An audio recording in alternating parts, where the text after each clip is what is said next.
Yay! There it is. Hello, one viewer. Welcome to Desert Discords. We're going to be playing some stuff. We're playing a week earlier than usual because I have a thing next week, and the game does not exist without me. Anyway, very brief recap. The group has been returning from their adventure out to the capital city of Pitchfield.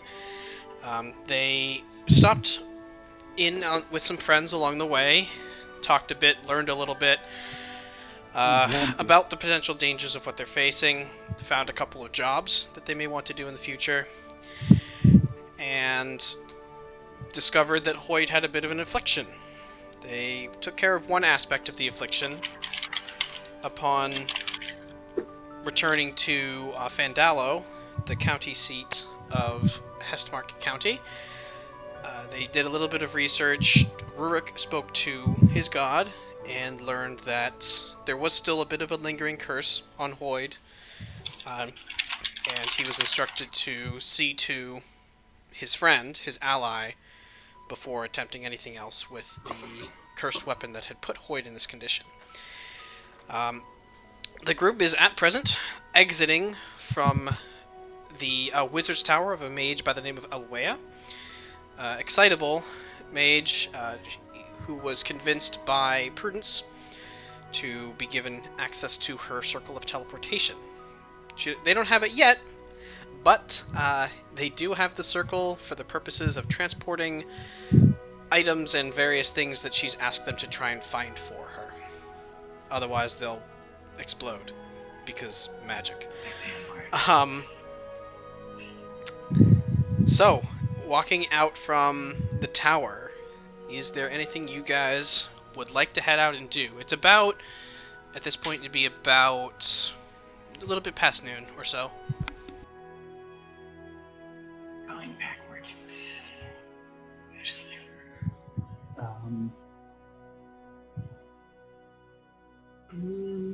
Something that I would like to do would, if given my time spent in Fandalo, would I be aware of a temple with enough experience and or renown to be able to either cleanse Hoyd of the remnants of the curse, or at least point me in the direction of someone who might?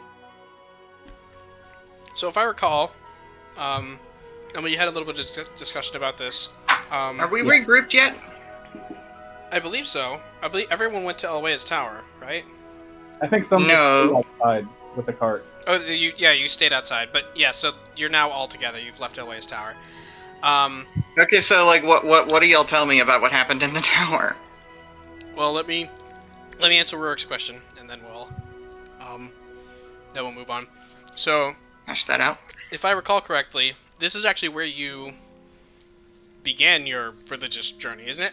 I mean, obviously you converted through some other event, but you came to Pitchfield, and that was like your first experience with the church. Is that right? Fandalo, but yes. Fandalo. You're right. You're not in Pitchfield anymore. I mean, we could be. But yeah, so you are aware of there's a very large temple to Pelor, just off the castle grounds. And there's a number of other smaller religious institutions scattered throughout the city as well. Most of which, with the exception of the Temple of Pelor, most of which are centered on one of the districts that's by the river.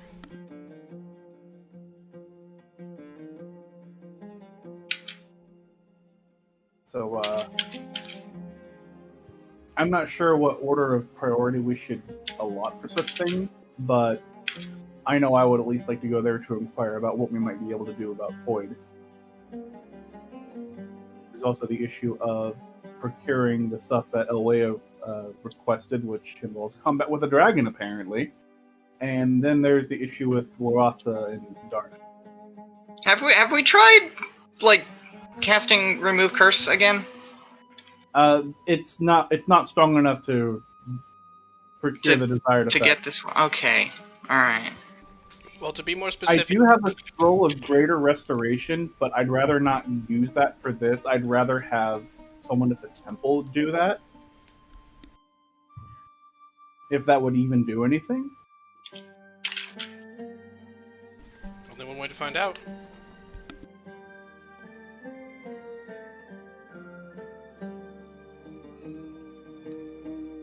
A travel writing desk. So how is deer like a writing desk? Prudence, right? Prudence shows off the bag to Zook, the newly acquired bag of holding, to those who remained outside. He says, "It's a bag, and it holds things, but the catch is that it's bigger on the inside than on the outside, which means I can finally have my travel writing desk." I have one of those too. That's a nice thing. Oh, a bag of holding. Oh. Just carrying a writing desk with you. I mean, I could. I do have ranks in calligraphy. And the strength to pull it off. I don't know. How is she like a writing desk?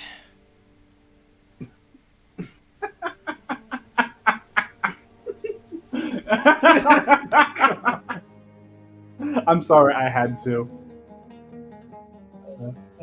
Terrible references. Anyway,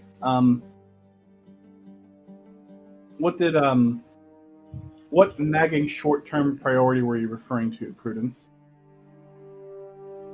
Because technically any one of the three things on the docket could suffice for that.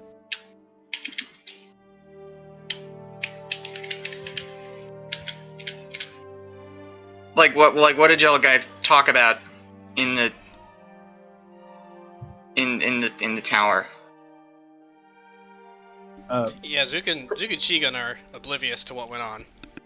Yeah. Yes.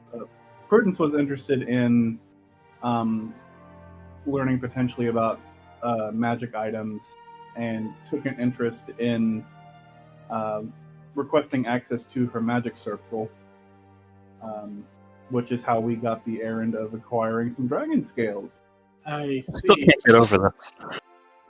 Okay, all right.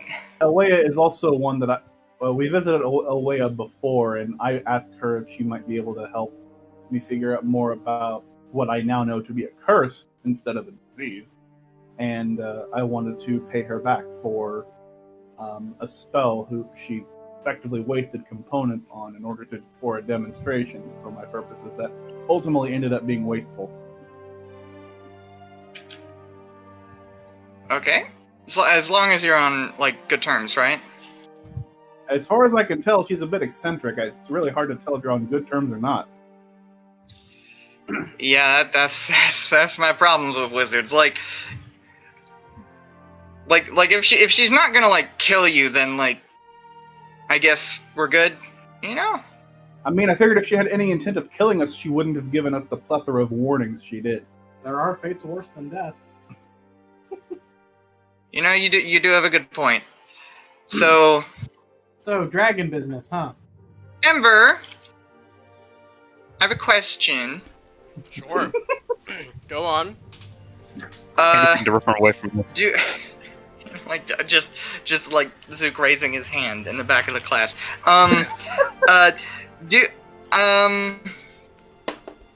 no, you'll have to stand up. Do they? I am standing Do up. they? Sorry, go Do ahead. they sell? Do they like sell dragon scales in the thieves market? They can be acquired. They are expensive and very hard to come by. But if you put out your feelers, you could probably find someone willing to go and find them. So the problem with parts Are you trying to from, sublet our quest? Well, I mean, you can certainly hire people either within the guild or within either hunting houses or guilds to go out and find them for you. Well, okay, I mean it's the Thieves Guild. Theoretically, anything is available for purchase, but like you hire someone to kill a dragon. It's not like they just have some around that's just circulating.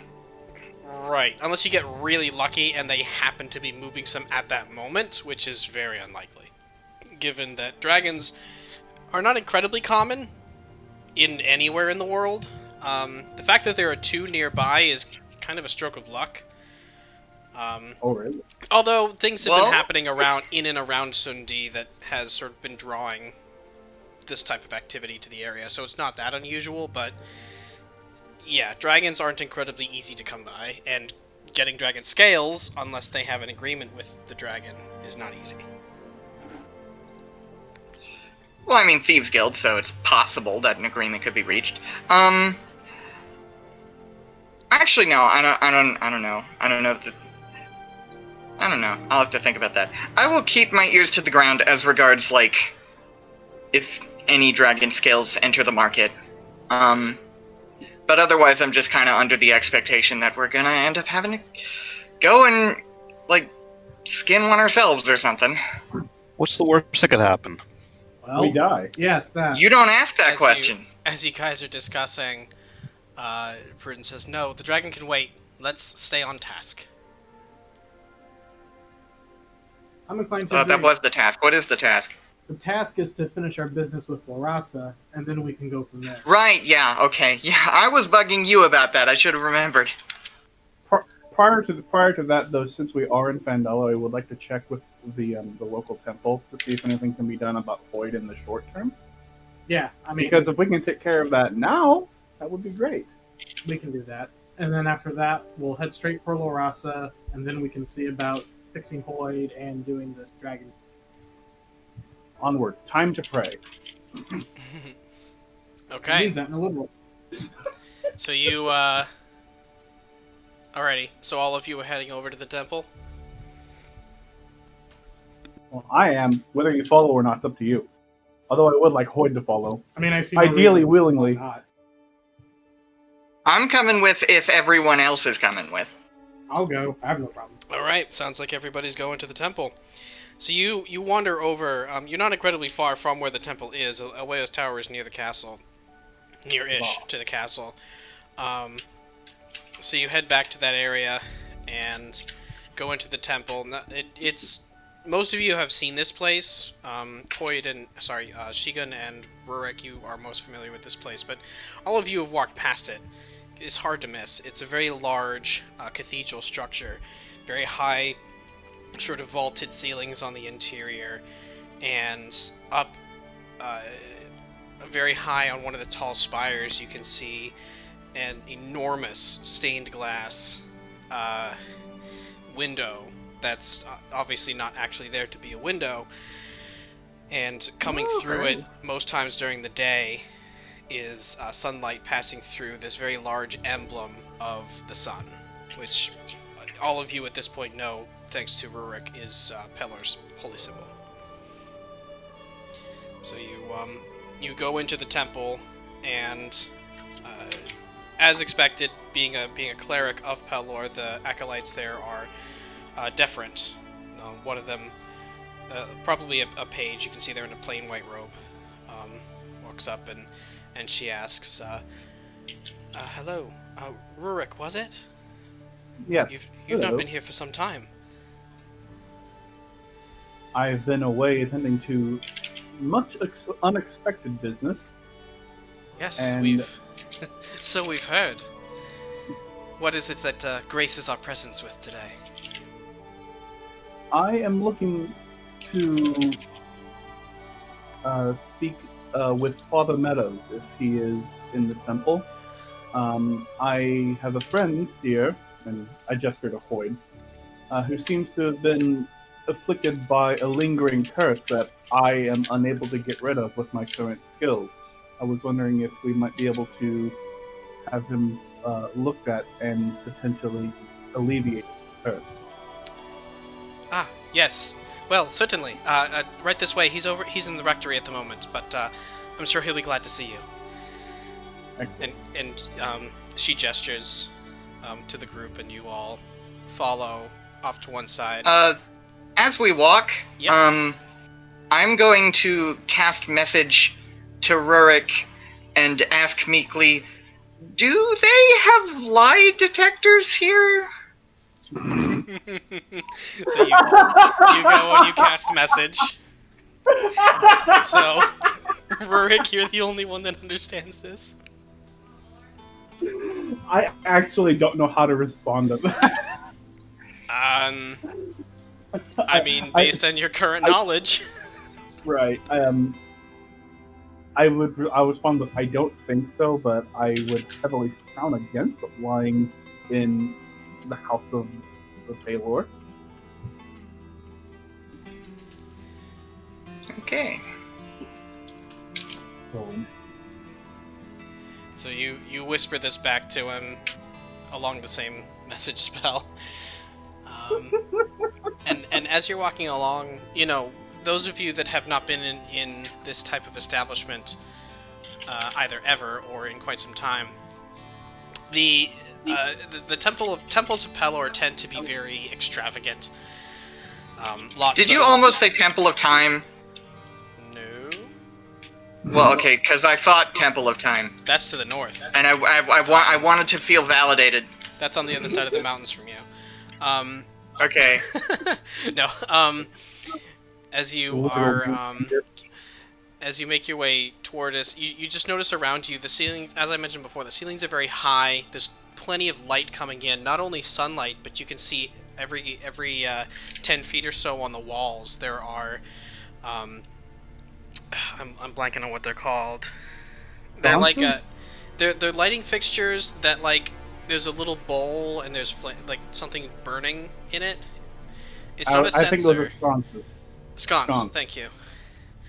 I think a sconce is a thing that a torch. Anyway, there are these light fixtures along the walls, and you can see that they all are emitting this sort of like bright magical light. There's no flame involved, and every little fixture seems to be traced with some kind of gold or silver filigree.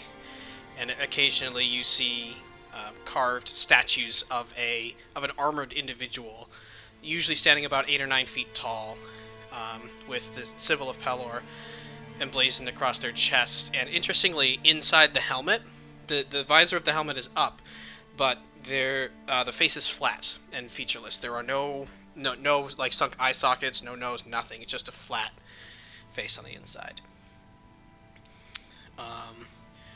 That means Taylor could be any one of us. Hoyd, you wander over toward the light fixture to see what's burning, and as you get closer, you kind of shield your eyes a little bit and squint. There is nothing. There is literally no substance within these fixtures. It is Is there just heat coming off it? It is. There's no heat. No, it is just emanating pure light. So they have flashlights. More like lanterns. What color is the flame? What color? It's a white light. I'll turn the one near me silver and walk away. Okay. You cast Prestidigitation and What was change that? the light from a whitish color to a slightly dimmer silver color. Do you do this sneakily, or do you just do it and walk away? Just do it and walk away. Okay. So you cast your quick spell, and there's a pair of acolytes that are sort of walking in the other direction, and they don't notice at first. As you guys are making your way down the hall, you hear one of them say to the other, "Wait, was that one always?" And then they go out of earshot.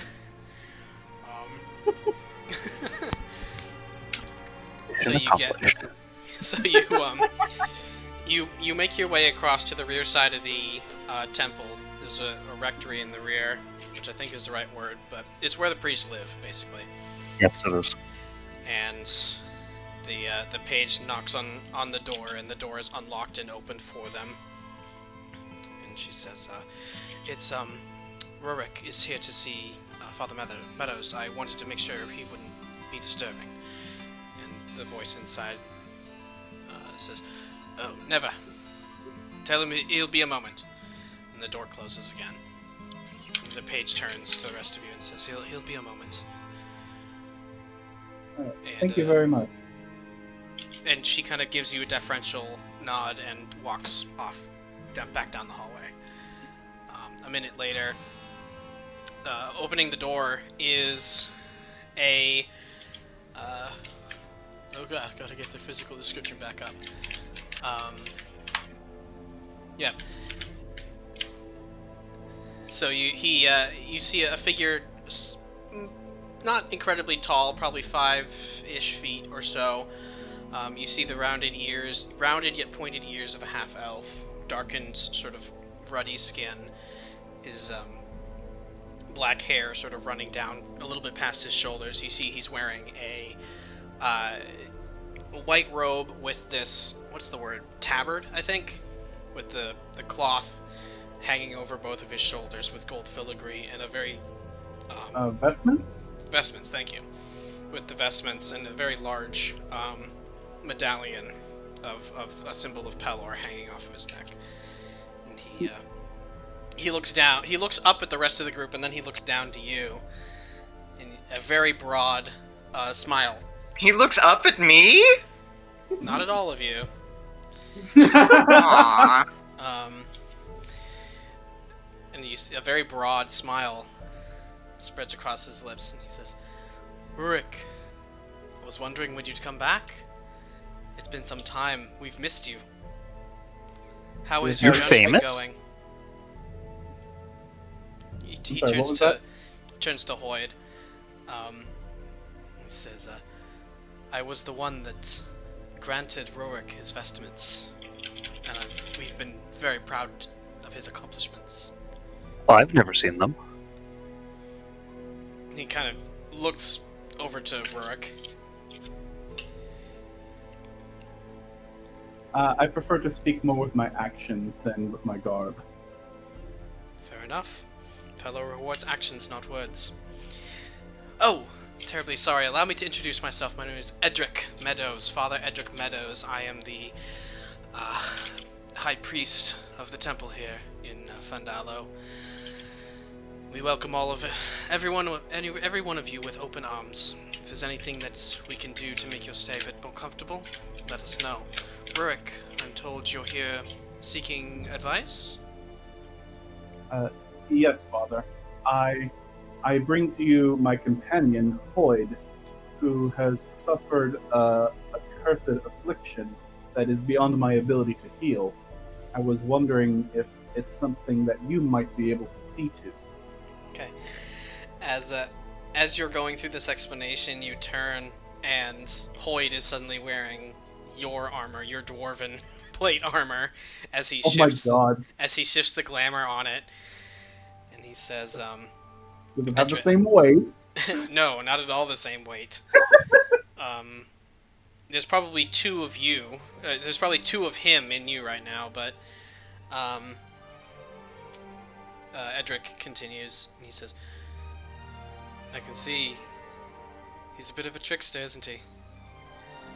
Tell me," and he turns now and focuses entirely on Hoyd. "What is it that ails you?" I have this itch, this burning desire.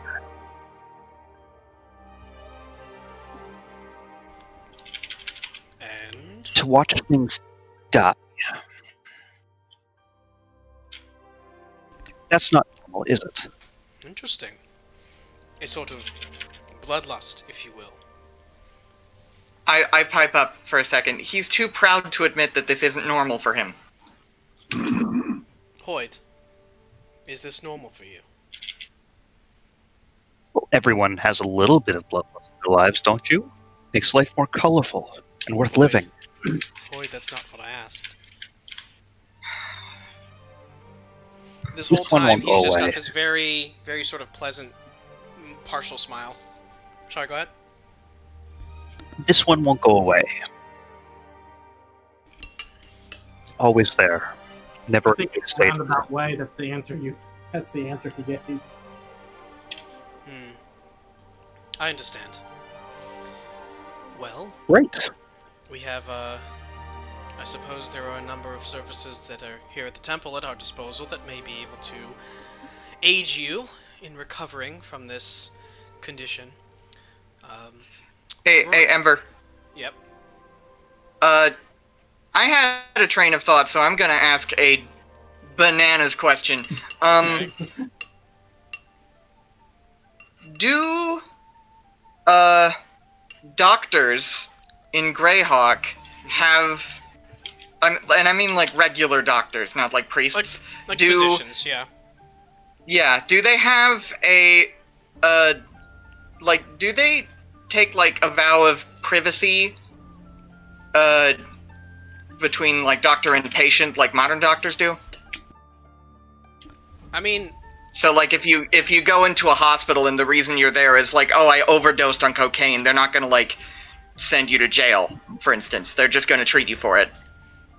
Do doctors have a thing? So it depends. Physicians that are not affiliated with the church are not incredibly common. You know Rurik to have been one of them before he became a cleric.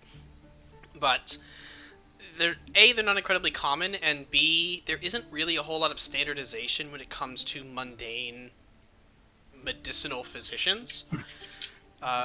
It is generally accepted that there's some degree of patient doctor confidentiality, and the same goes for most religious institutions as well.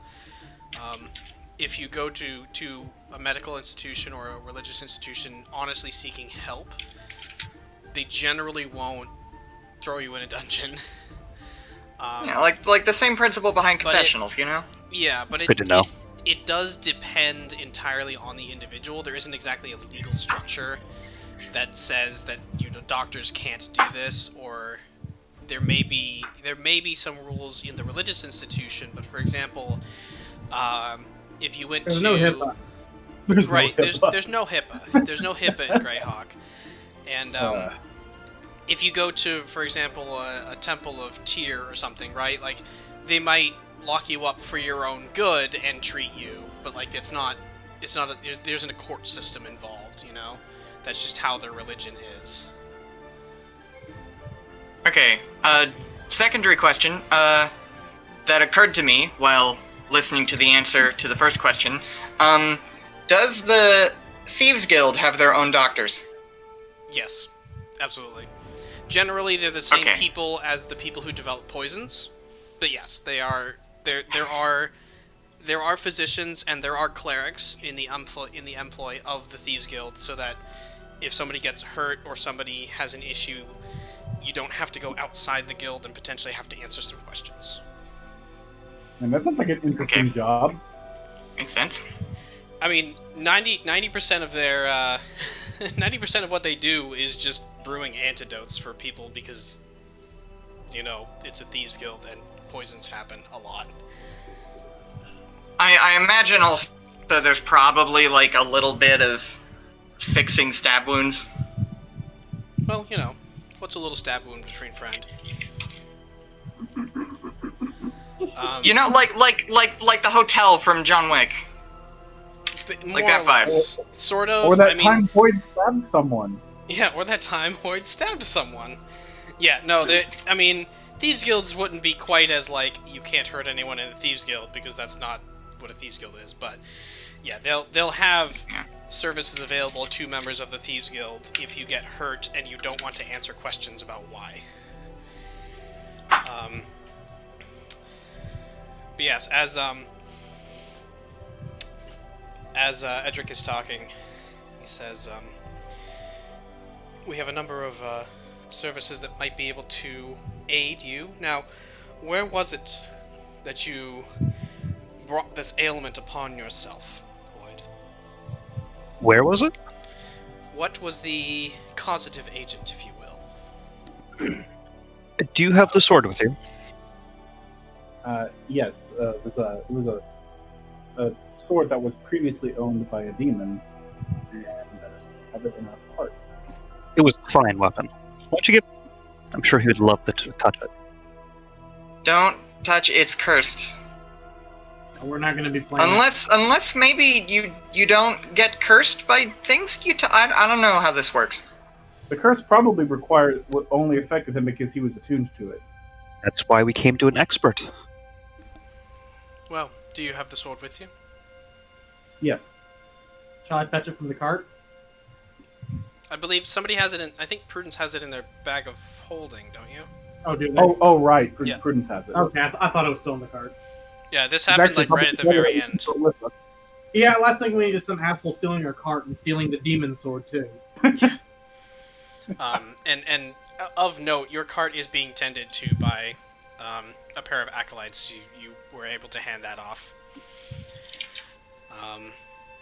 If we want to go contactless, I can mage hand it. This is one of the so Prudence pulls it from the bag and like holds it out very evidently and like whoop, up comes the sword, and the sword's bigger than the bag is.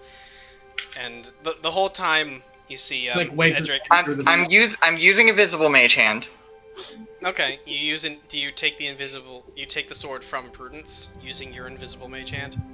Visible mage hand. Oh, visible mage hand. All right. So Prudence hands it off to the mage hand, your mage hand. Unless he doesn't want to, but I assume he does. And you bring it across to so you bring it across over to Edric. Edric this whole time sort of had his hands laced at about stomach level, and he reaches out and you lay the sword. He has the blade in both of his palms. He has his palms upright. And what is the casting time of... Oh, it's one action. Excellent. And he mutters a couple of words. Rurik, you recognize this. He's casting Detect Evil and Good. Be careful, it gives a nasty bite. And he... Just ask anyone I've heard. As he looks along the blade itself is dirty. Like, it hasn't been cleaned. So there is actual... Like, you can see browned and dried blood along one edge of the blade. And he finishes casting the spell.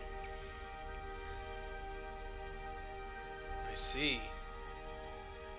Now, which one of you thought it was a good idea to take a weapon from a demon? Why wouldn't I point at Hoyd. Like a fine idea.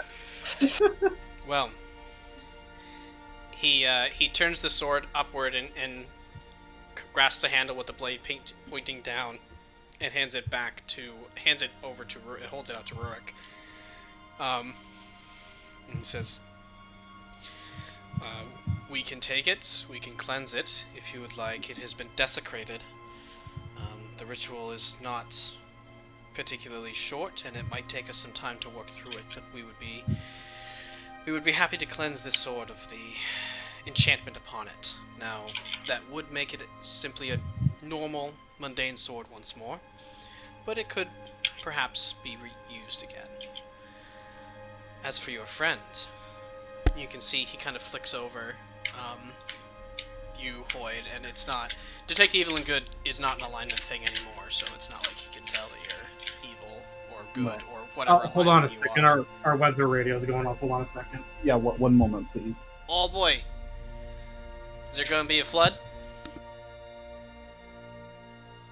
Oh, is it a test? It's a test. Man, they do those on Wednesdays. What the fuck? Well, we had bad weather yesterday. Well, it's a Wednesday, isn't it? No, it's Thursday, dude. I'm kidding. Anyway, Don't you do that to carry me. on. Don't you put that evil on me.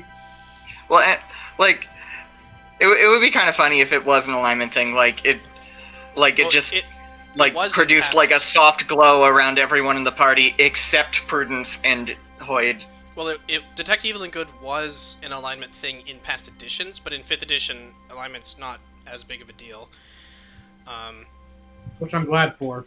Yeah. But he can tell you haven't been desecrated, Hoyd. So that's nice. That's wonderful. You're also not an aberration, celestial, elemental, fey, fiend, or undead. So that's How dare you? good to know. That's great news. I have my family history right there. There's a check for diabetes. No. That's detect glucose.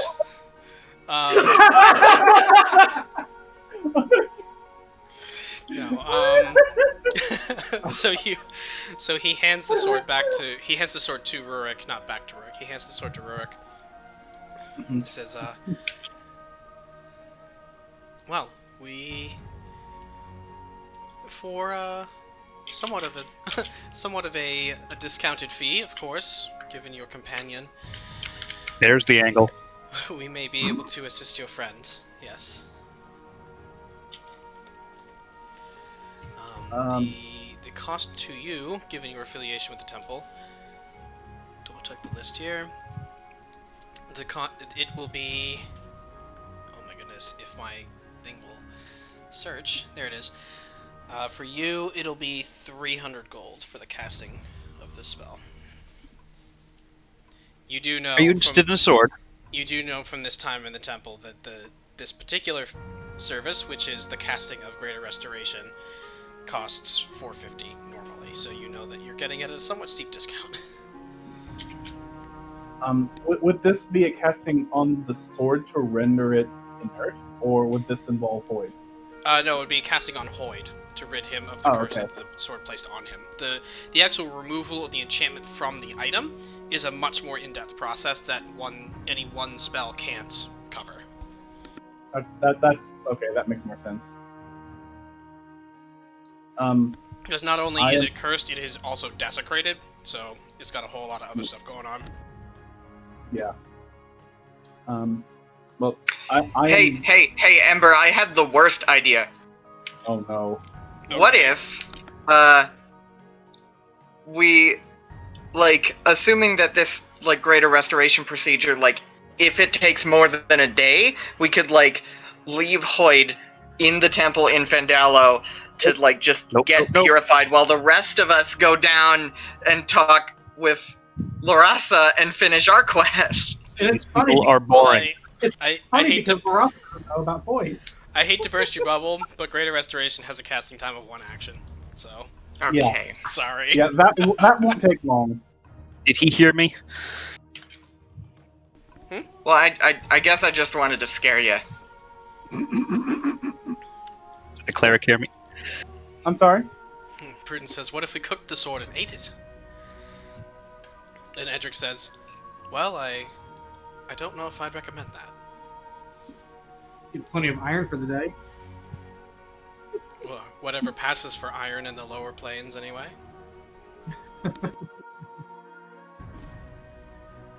If you'd like, we can perform the ritual later today. Yes, I'd very much like to try that, and I will pray that it works. And as for the sword, I do believe it would be best left in your care, since carrying around a cursed sword probably isn't the best idea, and if it will take a long time to remove the curse or remove its demonic affiliation, I think you would be best suited to handle that. Very well. He takes the sword back and is just holding it by his side. You can tell the rest of you who are familiar with weapons can tell he is not familiar with weapons. He's holding it blade down, like, very gingerly on the handle. And he has his other hand just on the crossguard. And he says, well, if you wouldn't mind escorting Hoyd to why don't we go with the small chamber? We should be able to round up the ingredients and have the casting of the spell done right quick. Small chamber? Hey, Ember. Yes. Hey, Ember. Yes. The rogue has another stupid bullshit question. Okay. Well, first let me explain what the small chamber is to Rurik. Okay. He's familiar with this. You've been here for a while, so you're familiar with the layout. The small chamber. So you've got the large chamber and the small chamber. The large chamber is like the congregation hall, basically, where most of the worship services take place, and then the small chamber is just a small ritual chamber off to the side that's sort of isolated for more private or more, types of rituals and other things that need privacy.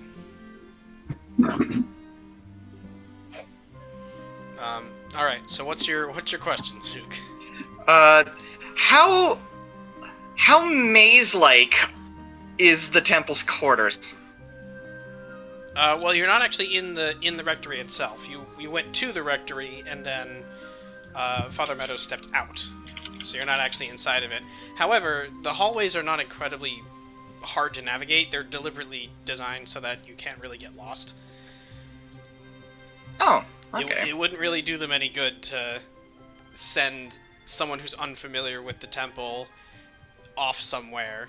I mean, they do. Obviously, they have the pages and the acolytes to help guide people through, but it's a pretty large building. But there's like 1 or 2 main hallways. There's not a lot of You're not like going through a cubicle farm where it's impossible to figure out where you are just by looking.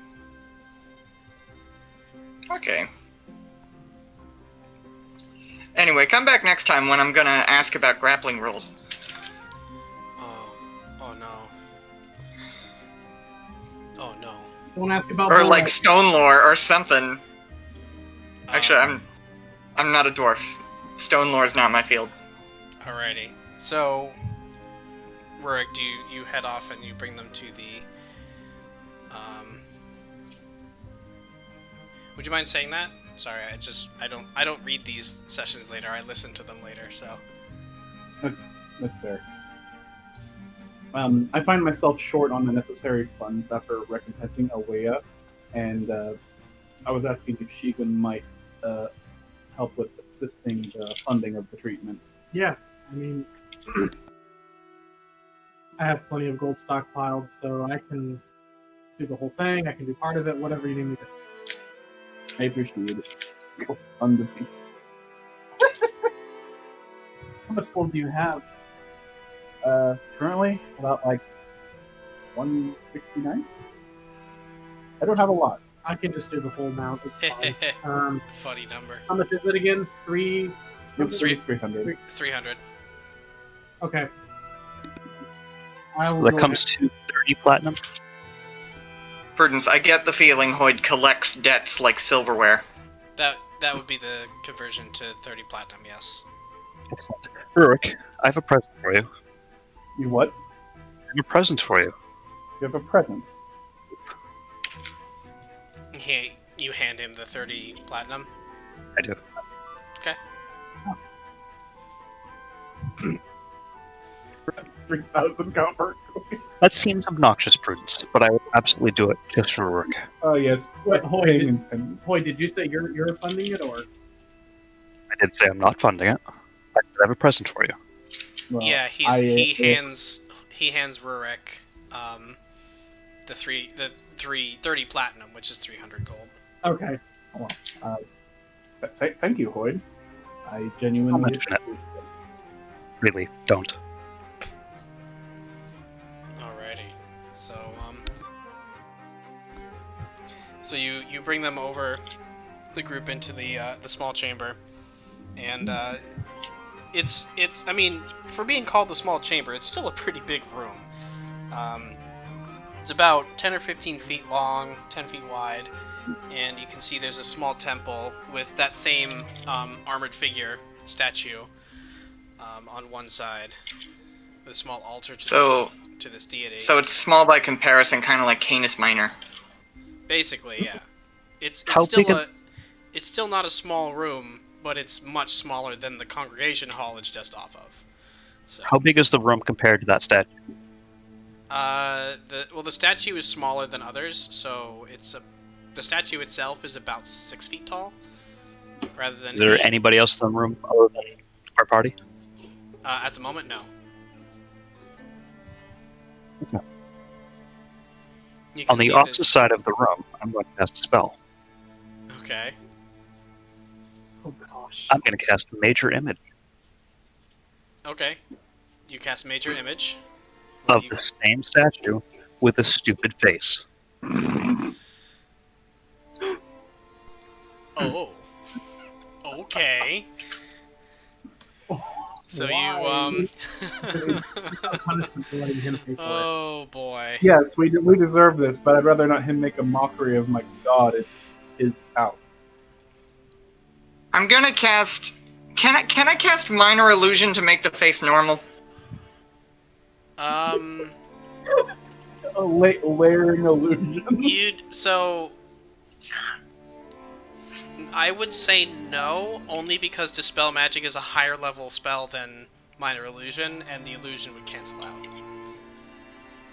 If you... Is Minor Illusion a cantrip? It is a cantrip, yeah. Okay, yeah, then you can't upcast it.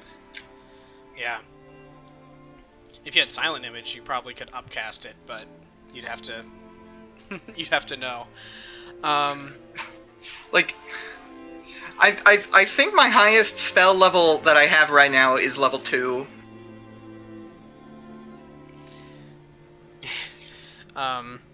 Yes, always take Prudence's advice. You can just turn the spell off by stabbing Hoyd.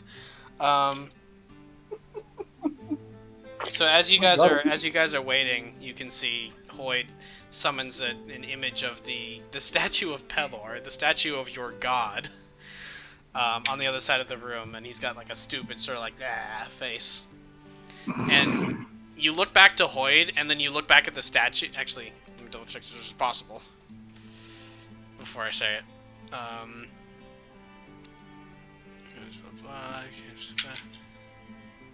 Oh yeah, you can alter the image. So every time you glance away from the image and glance back, it has a different stupid face.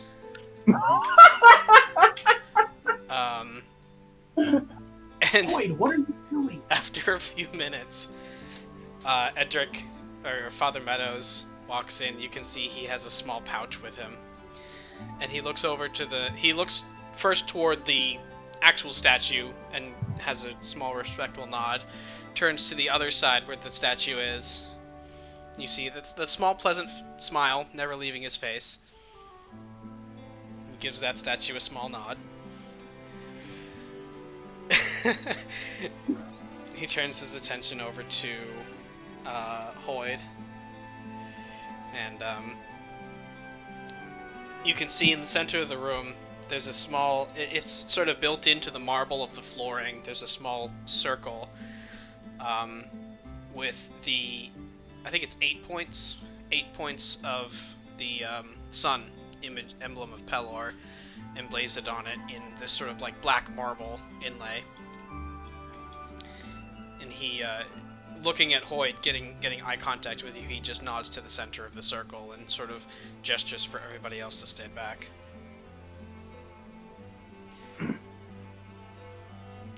Well, he's taken the illusion rather well. I think it's a rather remarkable statue I've created. It is quite the spitting image of our father. I make the statue spit. Quite.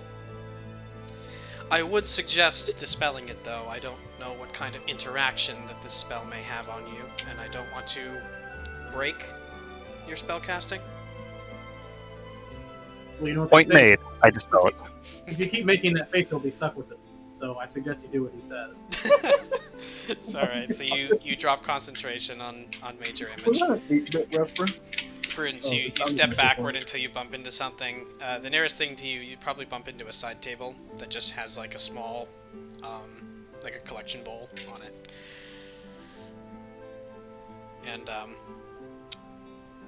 he says, is there any money in the bowl? At the moment, no.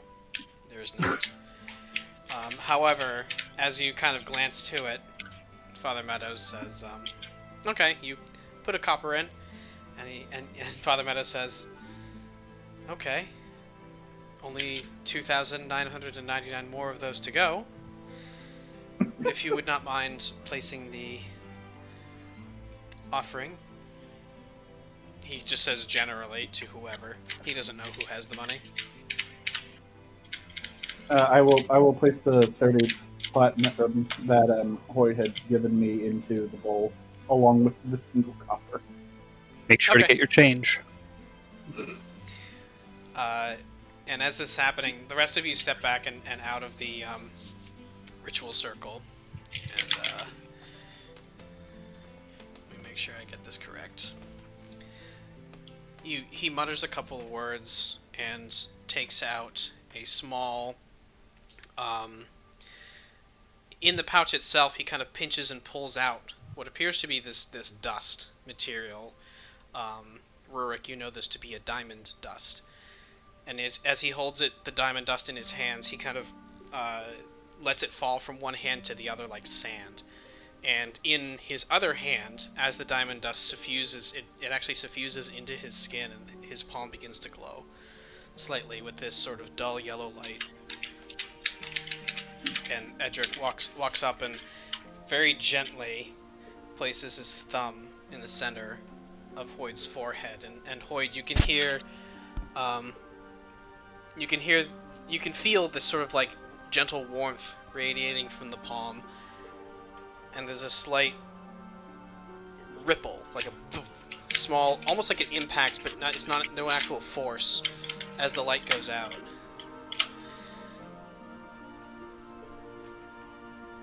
And there's just a moment where the spell is complete. How do you feel? Not Sorry? You not faded. terrible. And your itch? You've cured all of my itches. Well, let's hope not forever. It is an important reflex after all. I do feel better. Not good. Better. Well, I think there's a bit more to healing your soul than simply lifting this. But I'm sure with Rurik's help you'll be able to find a way. As the sort of short ceremony comes to a close, the spell is successful. And you watch as he sort of like puts the pouch to one side and the diamond dust is gone, consumed by the spell. And he very carefully, picks up the collection bowl and is just holding it. He says, I wanna put in 3 gold just as a donation. Okay. You walk up and you drop 3 gold into it, and he sort of like lowers the bowl for you. And he says, your generosity is appreciated. I'm going to do the same with 3 gold as well. Okay, is that Shigun? Yes. Okay. Yeah, you drop another 3 gold. He does not lower the bowl for you.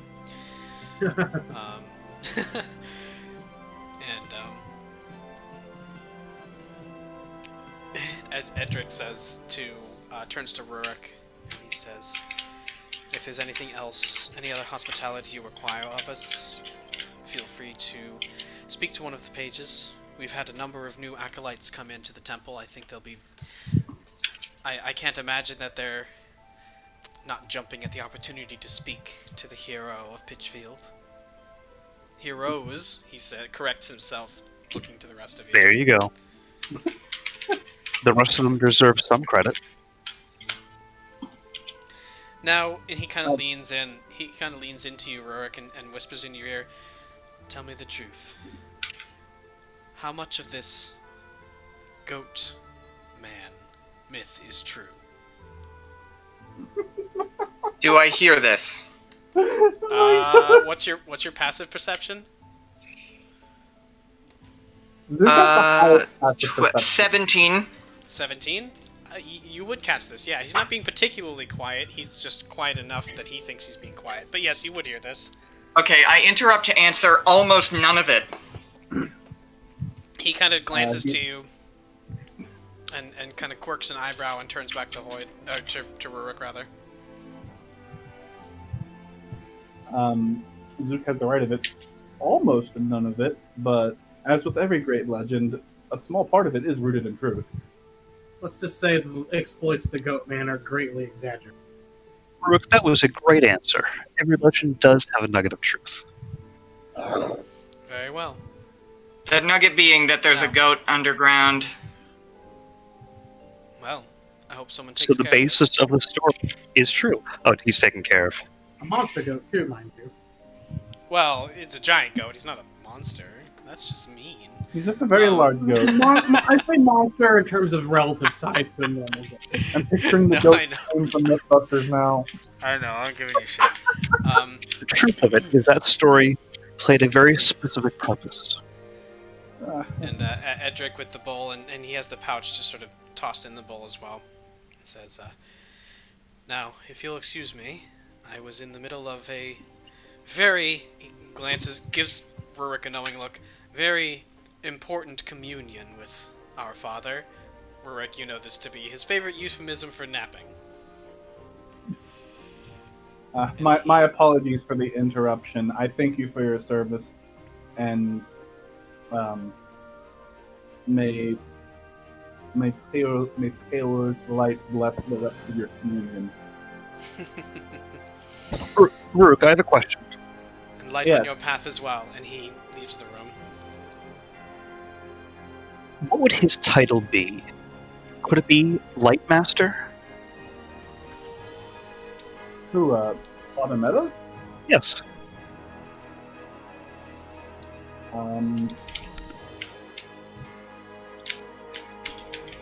Well, so the would- title that he tends to use is High Priest. He's a High Priest of Pellar.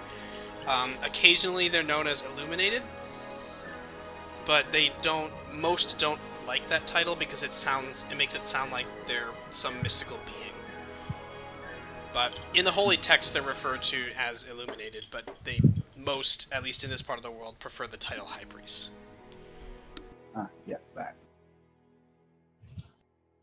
Because I actually did not know that. Lightness. Oh, I see what you're going for. I'm actually fond of the name. I'm fond of the term Light Warden.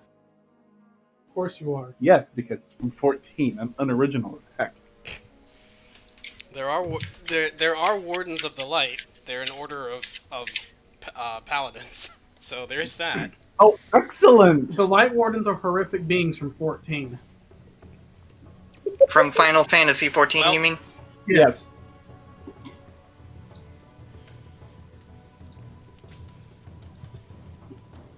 They're like angels, but also demons. So like everything in Final Fantasy. Zooksiv for short. So, you guys are more or less alone in the small chamber. The door's been left open for you. Where'd you guys like to go? Well, first off, I know he already asked you this, Hoyt, but how was it that you felt with your itch or your urge? Did you feel it lessened at all? Oh, he's gone. Oh, he's back. Hello. He's back. I see you. I see you got bored of my question and left. Sorry, what were we talking about? I have wine to drink. I was asking you how you felt I feel quite about fine, thank you. your itch and your urge to murder things. So far, it hasn't come up. We will see. I can only pray that it remains so thoroughly suppressed for quite some time. But I feel that there's probably more to it than that. But for now, I feel we can carry on. But yes, I am feeling much better, thank you. Excellent. What about the sword? Are we leaving it here? Oh right, I forgot to. You left it with Father Meadows. Oh, right. Yeah, Yeah. he has it now. Right. Was there Did you like get a receipt? Was there a cost associated with that at the time? Not that he had mentioned. All right then. But did you get a receipt? Maybe he'll use it as training. This will be the Yeah. practice that all the acolytes have to cleanse cursed items. Welcome to Curse Cleansing 101. Today, a sword stolen from a demon called the Hell's Razor that nobody knew was cursed. In hindsight, this was an absolutely horrible idea. It's like, okay, class, what was Hoyd's mistake?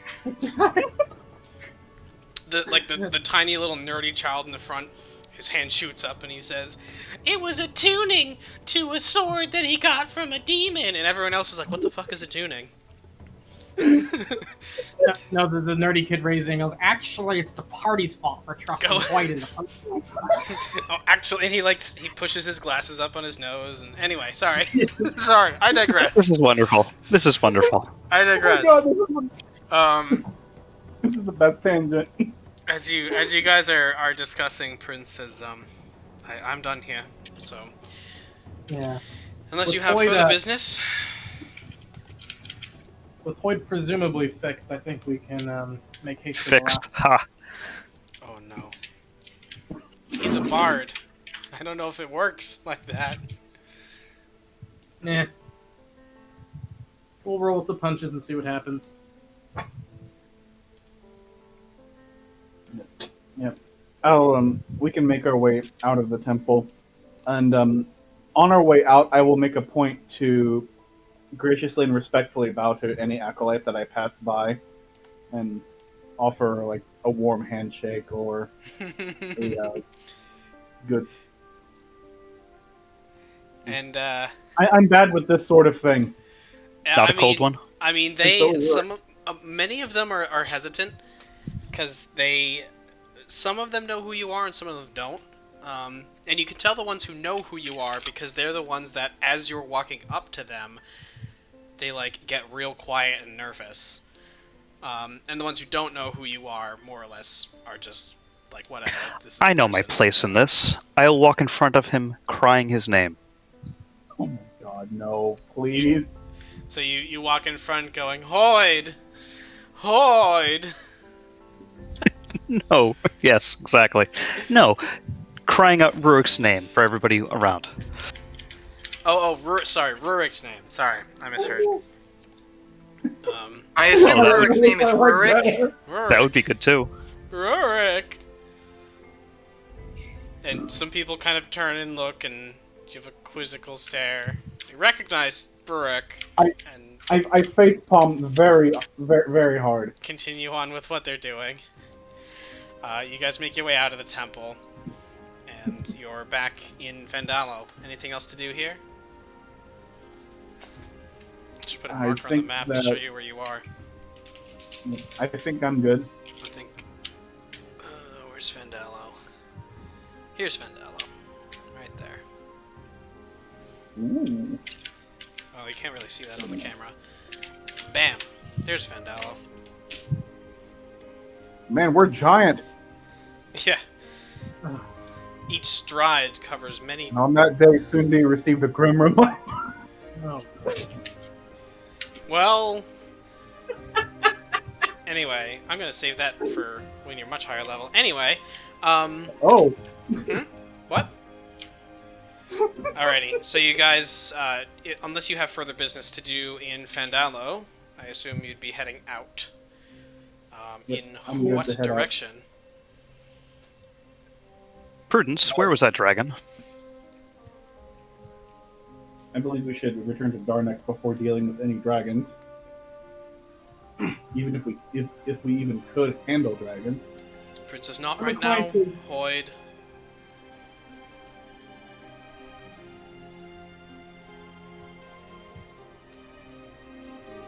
Unless the dragon is rampaging and setting things on fire, we should go to Larasa.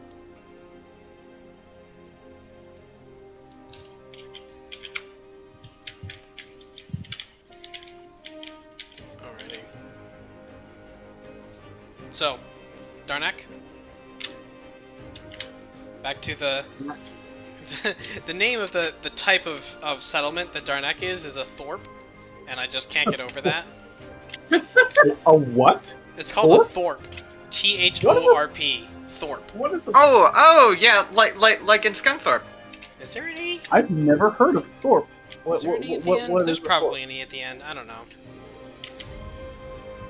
There would be. I would look at the key on the map, but I don't feel like taking it out from under you guys and flipping through it, so...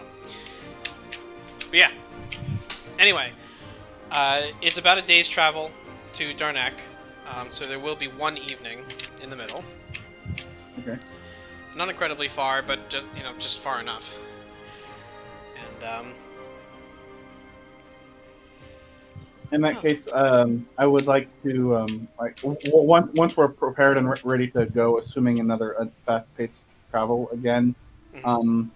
I will message Larasa and tell her that we will be arriving within Darnec on the morrow, about the afternoon, or whatever Yeah, time frame would be accurate to our arrival. It'd be about late afternoon at this point. Okay. Okay, so you cast sending, and you send the message to... Oh, right, sending, not message. I don't know message. Yeah. I'm fairly certain that was under 25 words, so you should be fine. Yeah. And you get back. Good. Have some things to discuss. That's it. Lovely. Well, Larasa seems pleased that we're going to be arriving tomorrow, so I say we get on it. Alright, Really? let's go. Really getting your mileage out of those 25 words. It's a shame you can't bank them for later. Drop a wall of text on them. Yeah, you like every day you cast That's sending fucking- and like send one word, and then at the end of the month you just send them a whole You paragraph. send the cut and some Navy SEAL copy Like, paste. like you. Okay, but like imagine it. You're just like, patiently waiting, like building it up for a whole year with like daily casts of sending, and then you use sending to send your hated rival the entire B-movie script. Is this how a collect call works? What the fuck did you say to me, you fucking little bitch? I'll have you know.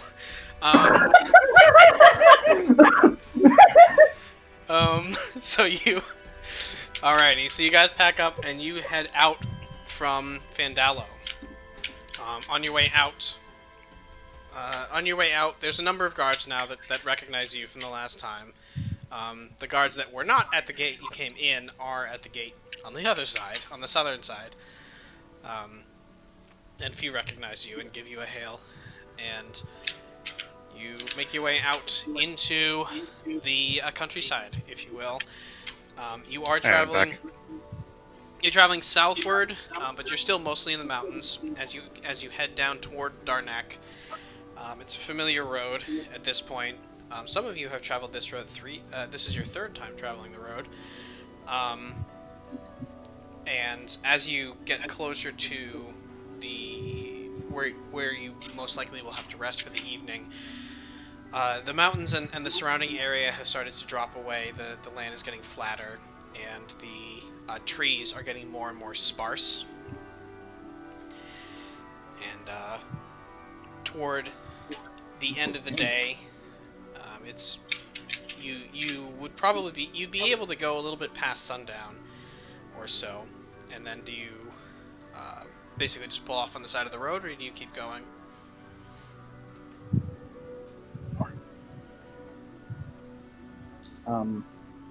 Let's rest a bit. Will we be able to make the specified time, assuming resting in the evening? Yeah, so a day's travel is assuming rest. Oh, okay, yeah. Okay. So you guys pull off on the side of the road. Not an unfamiliar thing for you at this point. Prudence, do you throw up the dome? The no fun dome? Just don't throw up in it.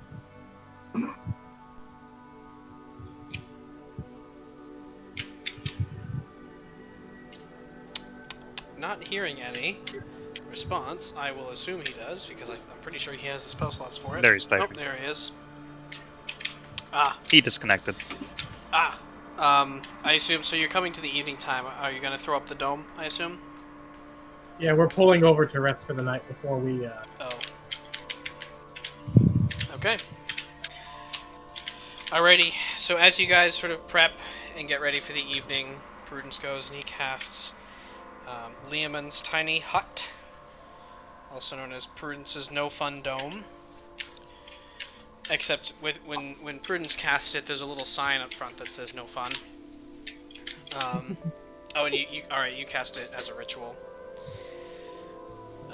Is it a ritual? I thought maybe it is.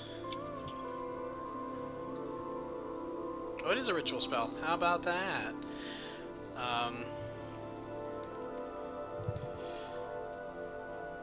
Oh, it's the 7th level version of this spell I was thinking of that is not a ritual. It's very specifically not a ritual. What does that just create? A fully furnished house? As a matter of fact, it does. Oh my god! I was making a silly guess. The name of the spell is Mordenkainen's Magnificent Mansion, so yes. Oh wow, it's exactly what I thought it was. My friend used to use that offensively. What? He would How summon it.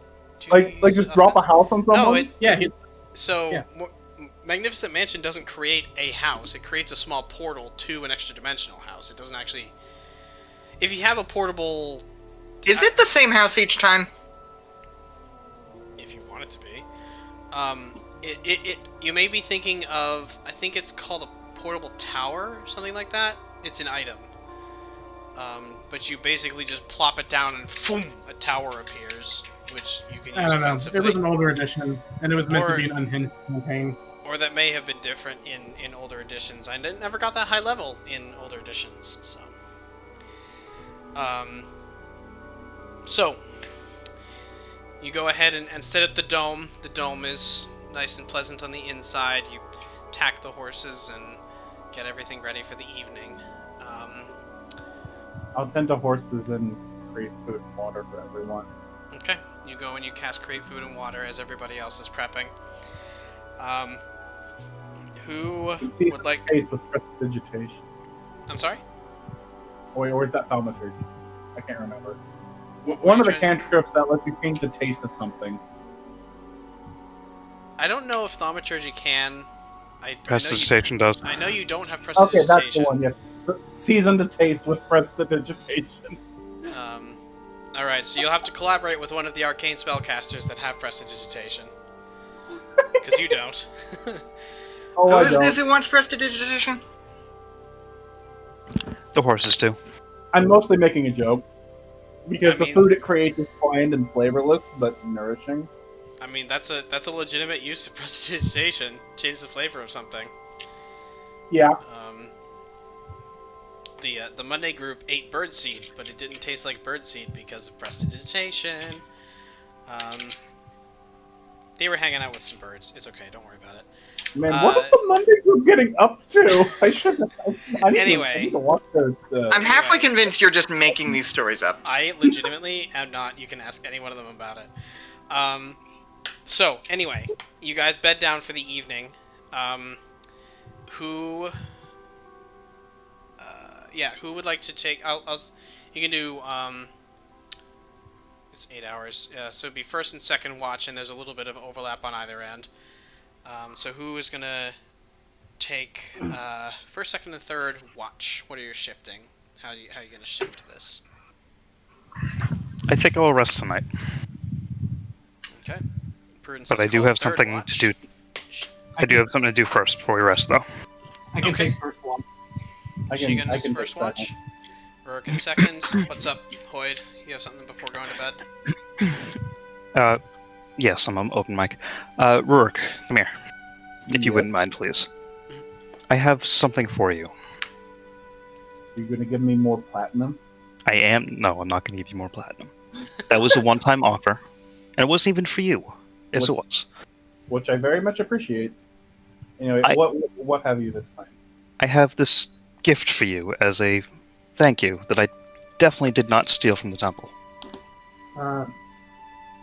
I'm going to hope you're being truthful. So I will hand him the holy symbol. Okay. Right, that holy symbol. So he presents you. Is this wrapped up in one of your handkerchiefs? Yes, it is. Okay. He presents you with, first it's a small black handkerchief, and it's got something bundled inside. You open it up, and inside is a symbol of Pelor with what appears to be a diamond embedded in the center of the sun. Oh wow! This is wonderful. And let me see. Blah blah blah. I don't know. I don't remember what. So turning it over, you see there's some writing on the back. What languages do you know? Common, Gnomish, Dwarven, and Celestial?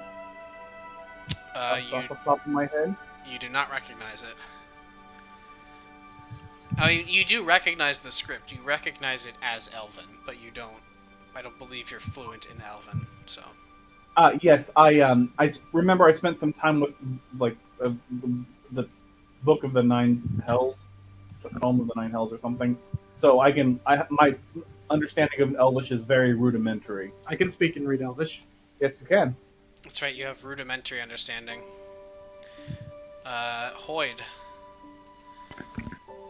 Mhm. What does it say? Because I don't remember and I can't find it.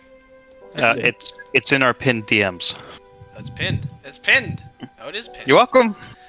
I see this has been a premeditated thing. No. So you do need a little bit of assistance because the wording is a little above a second grade understanding of Elvish. It's that third grade, whatever I it was. apologize, but yeah, I would need assistance translating. Hold on one second. My daughter is awake. Oh no. Alrighty. Do you ask, who do you ask for assistance? I think there's I would two. simply ask Floyd what it says, since he's the one presenting it. Okay, then I'll wait for him to be back then.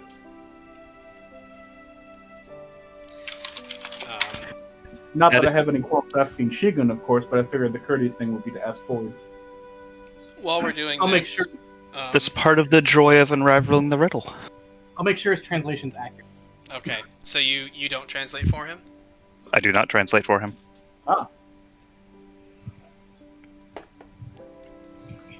Then, might I ask Shigun to take a look and translate it for me?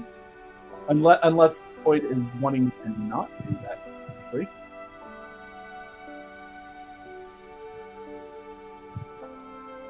Alright, he stepped away. Yeah. Well, he doesn't physically stop you from walking over to Hoyd, who's getting ready for his watch shift. Security Council. Standard And I don't remember whether he wants. Hang on, let me find this conversation. Box TV.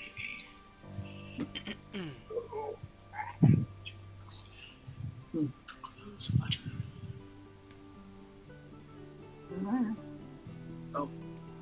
I can translate it unless Hoyd specifically does not want that. Now, if he doesn't want me to read it just yet, I'll respect his wishes. But it feels kind of awkward being given something as a gift that I cannot read. Yeah, he doesn't. It says something. He doesn't physically stop you from going toward. I mean, he walks away and he's already bedded down. Alright, then I'll ask Shigun to translate the engraving on the holy symbol. Alright. Okay, let me just double check this here.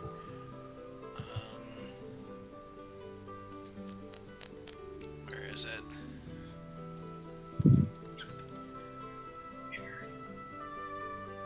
I can't find it.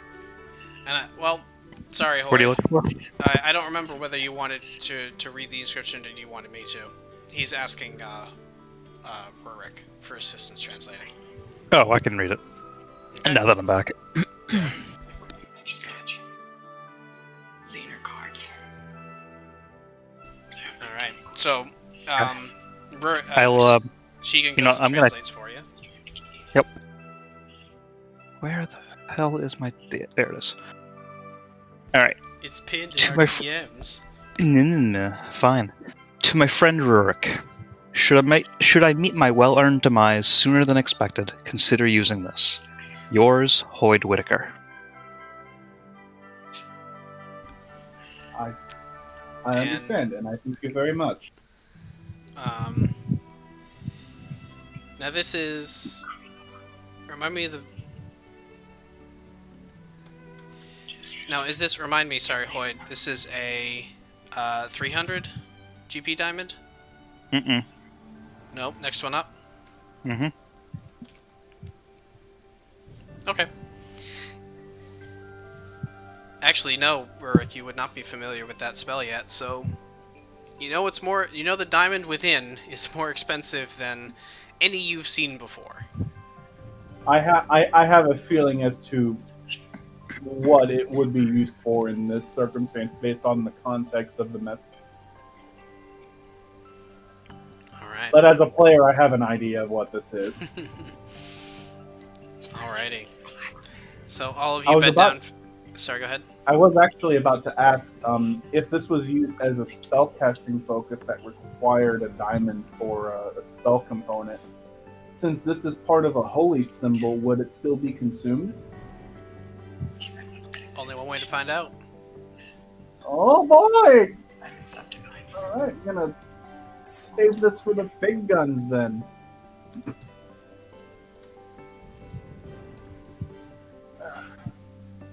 Alright. So you go, and the rest of you bed down for the evening. Shigun, you are up on watch. Hang on. Quick. It's no longer daytime, so the daytime music is inappropriate. So I gotta put on the nighttime music. Anyway. Mask of Night was playing earlier.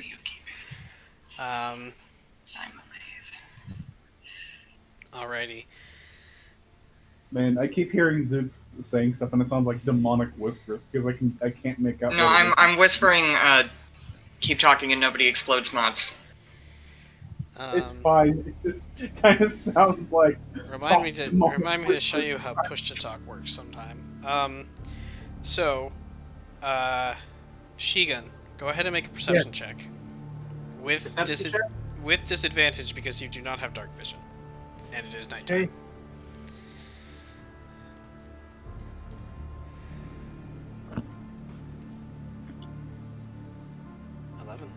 That is an 11. Okay. Through your first few hours on shift, you do see there are people on the road. You know, this is not a hugely well-traveled road, but it still is a main road that you're traveling. But nobody approaches. Most people you can see, as far as you can tell, don't even notice that you're there. They seem pretty focused on where they're going. So your watch comes to a close rather uneventfully. Okay. And I will bed down then. Alrighty. You head to bed, or to your pack anyway, your bedroll, and I think it's Rurik's turn, right? Was that right? I think so. Yeah, I was looking for something in the cheat and can't find it. Alrighty. No, So as you walk over and you sort of get out toward the edge of the dome, go ahead and make a perception check of your own.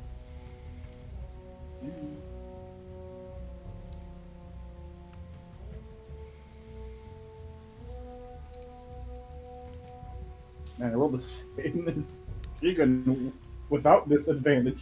Was it? What was it? Sorry, an 11? Yeah, an 11. Okay.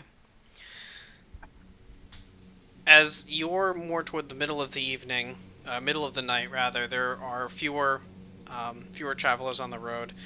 There's just one that kind of walks by about 3/4 of the way through your watch, but otherwise, nothing seems to catch your attention.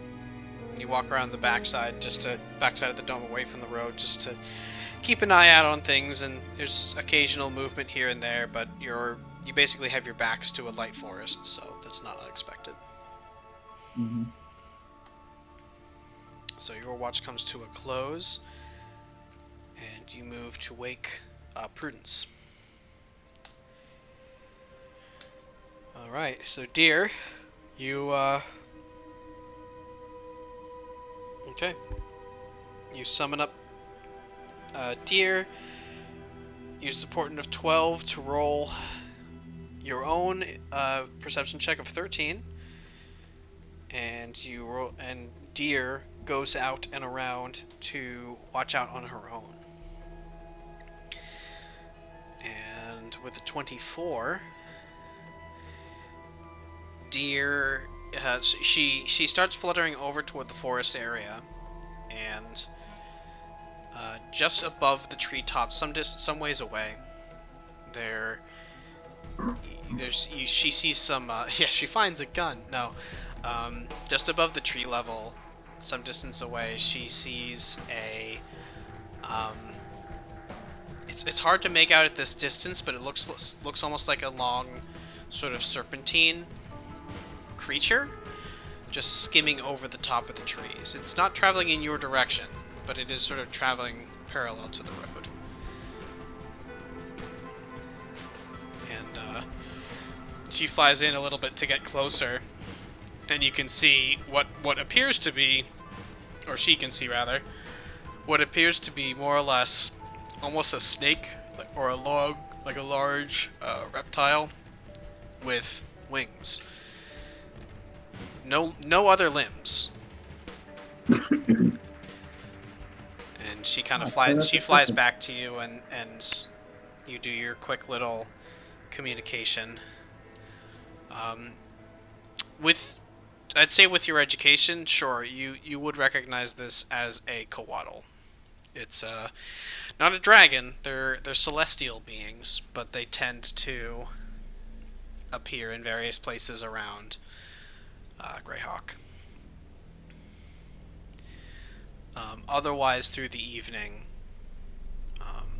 nothing else seems to catch your eye. Okay, it was heading in the direction toward Fandalo, like back in the direction you came from.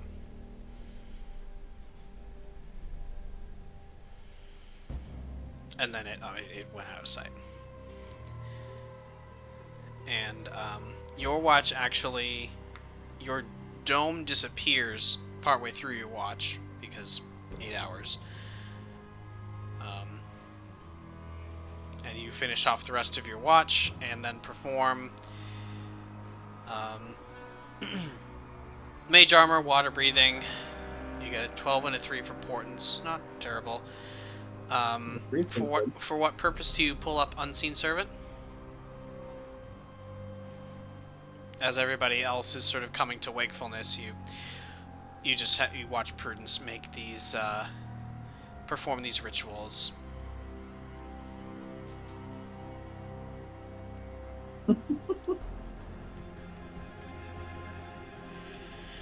Alrighty, and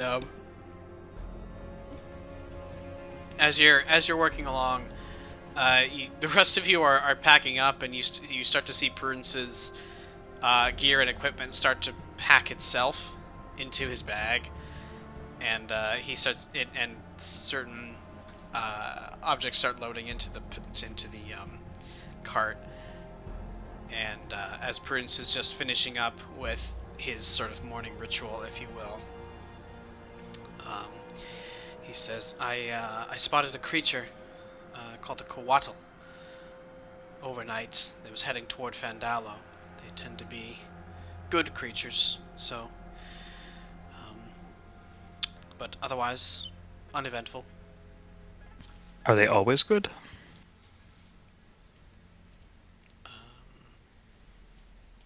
All the ones that you know of are. I mean, you through your study, you know a few named coatls, and you don't know a whole lot about the creatures themselves, but all the ones you know of are good creatures. I don't know. I know very little about coatls. You know that they are not from this plane. You know they are celestial beings, but you don't know exactly from which plane they hail. But yeah, and you know that they generally come alongside things like prophecies and other. There's like a cultural sort of dynamic with coatls in most parts of the world at this point as well. Should we warn Fandalo that a coatl is in the air? Well, if it's a portention of good, then it probably isn't an issue. Prudence Good and evil are two sides of a coin. Prudence says they'll be fine.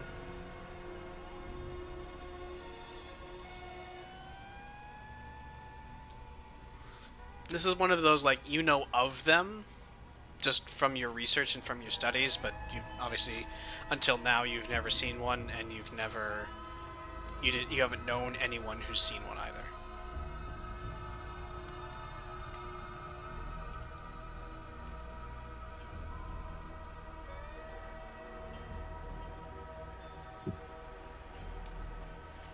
This kind of creature tends to be solitary and pacifistic, which is why they're hard to study or hear about. Sounds reasonable. That's probably why I haven't seen or heard of one. Nor have I. Would they have dragon scales? Well, if it's a creature of good, we don't need to go after it. We could always ask it. I don't know that you'd know necessarily whether they have scales or skin or armor. They're often described as snake-like, but he says they are firmly in the not worth hunting category, in my opinion.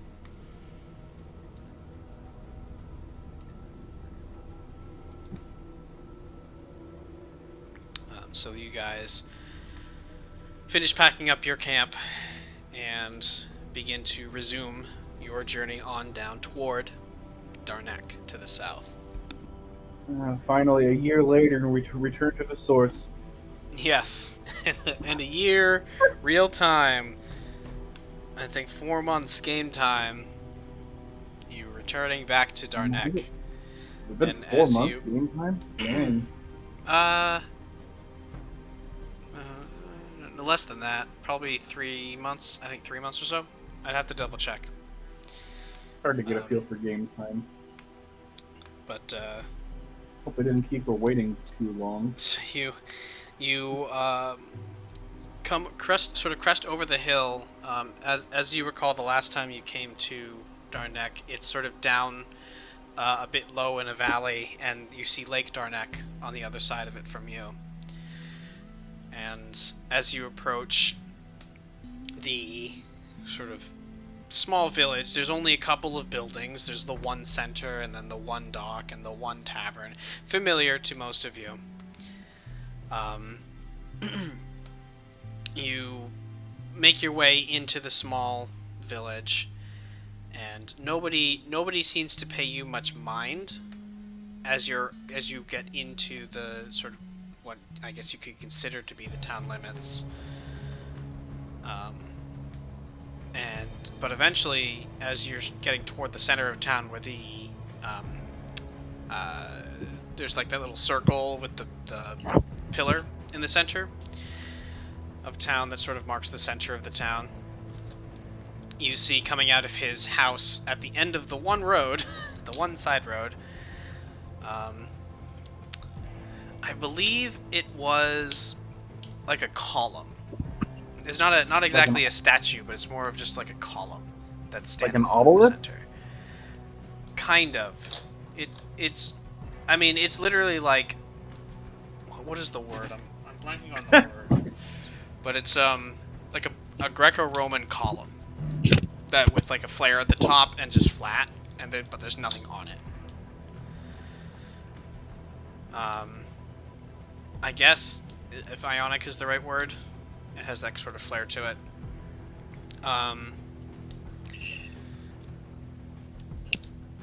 But as you're getting to the center of the town, you see a set of light blue robes, dirty blonde hair. Merrick approaches you,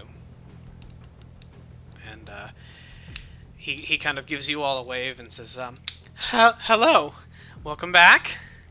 I trust that your trip has been successful. As you recall, he is quite young to be the administrator of a thorp, of a town." Do we know this man? You probably don't.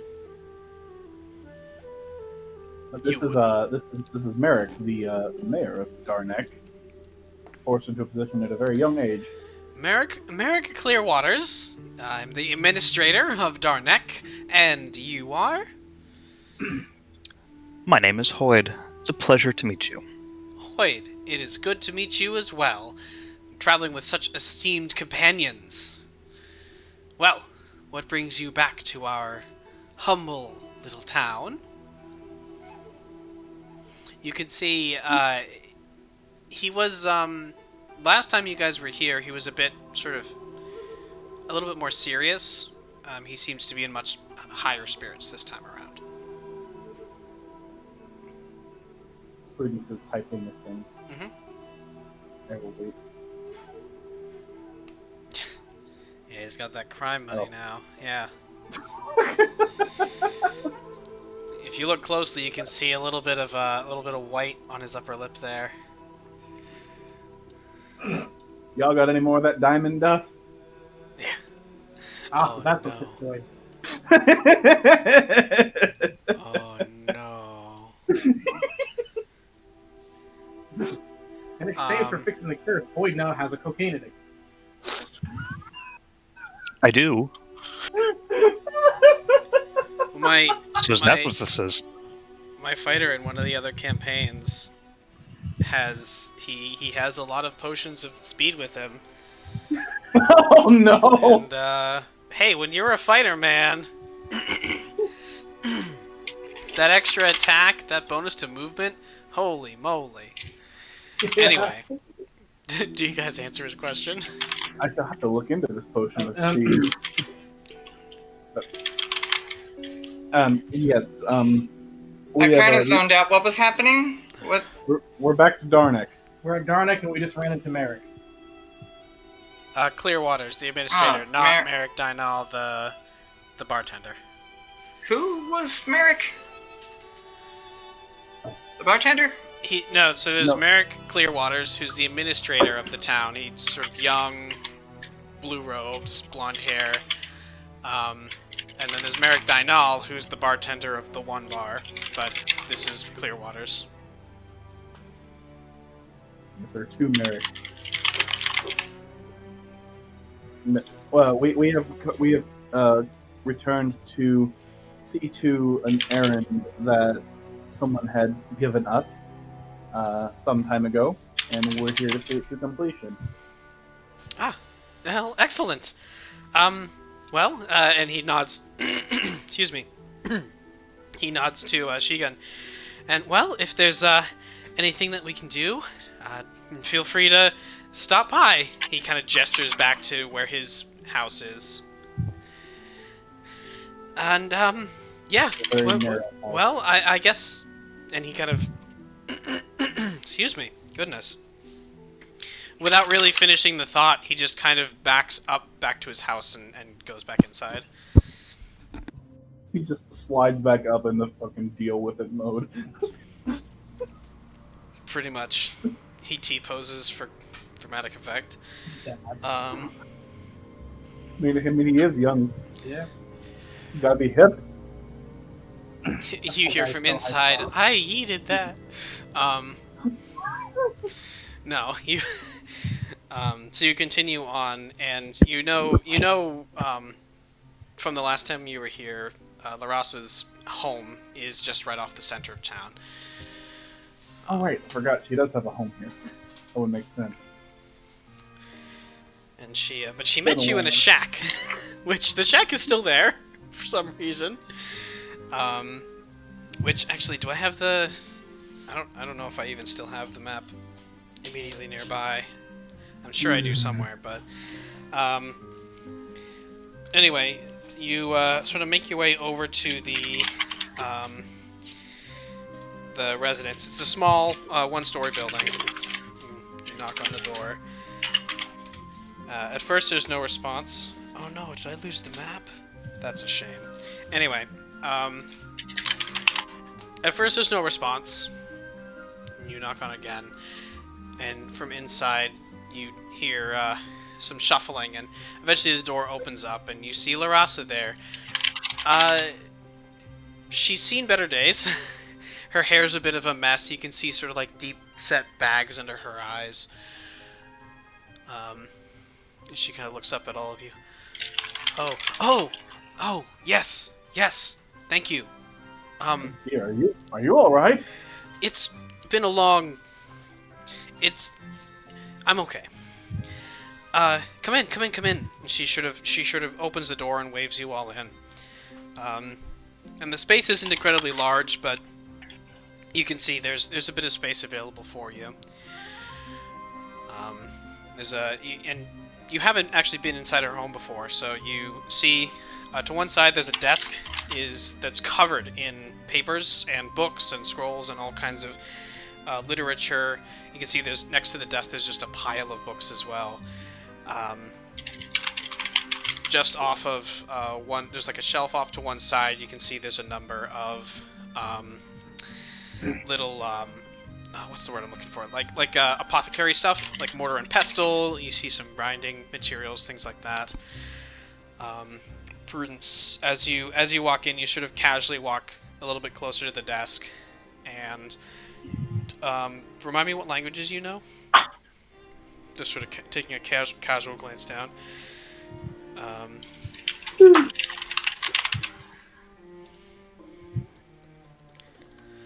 Alright, so comprehend languages. Okay, so you do have to touch the surface that the words are written on in order to use comprehend language on a written source, which is fine. I thought it was something on the caster and just let them understand languages from any source. It is a spell you cast on yourself, but one of the caveats of the spell is that you have to be touching the surface that the words are on in order to read any written language. So if you had like two documents that were in two different languages and you were touching one to cast the spell, you'd have to cast it again for the second one? No. You cast it on yourself, and then it's just on you, and you can pick up a scroll in a language you don't know and read it, and then you can pick up another scroll, and you can hold them both at the same time, and you can still read them both. Basically, you can't read something from across the room.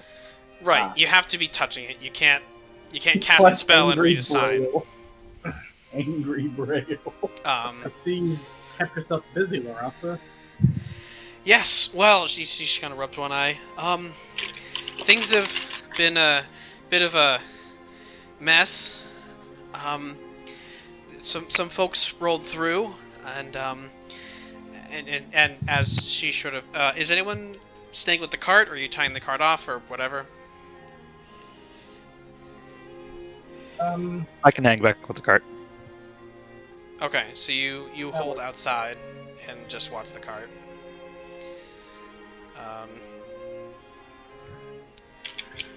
And she kind of looks at Hoyd, and Hoyd, you wave her off, and she closes the door.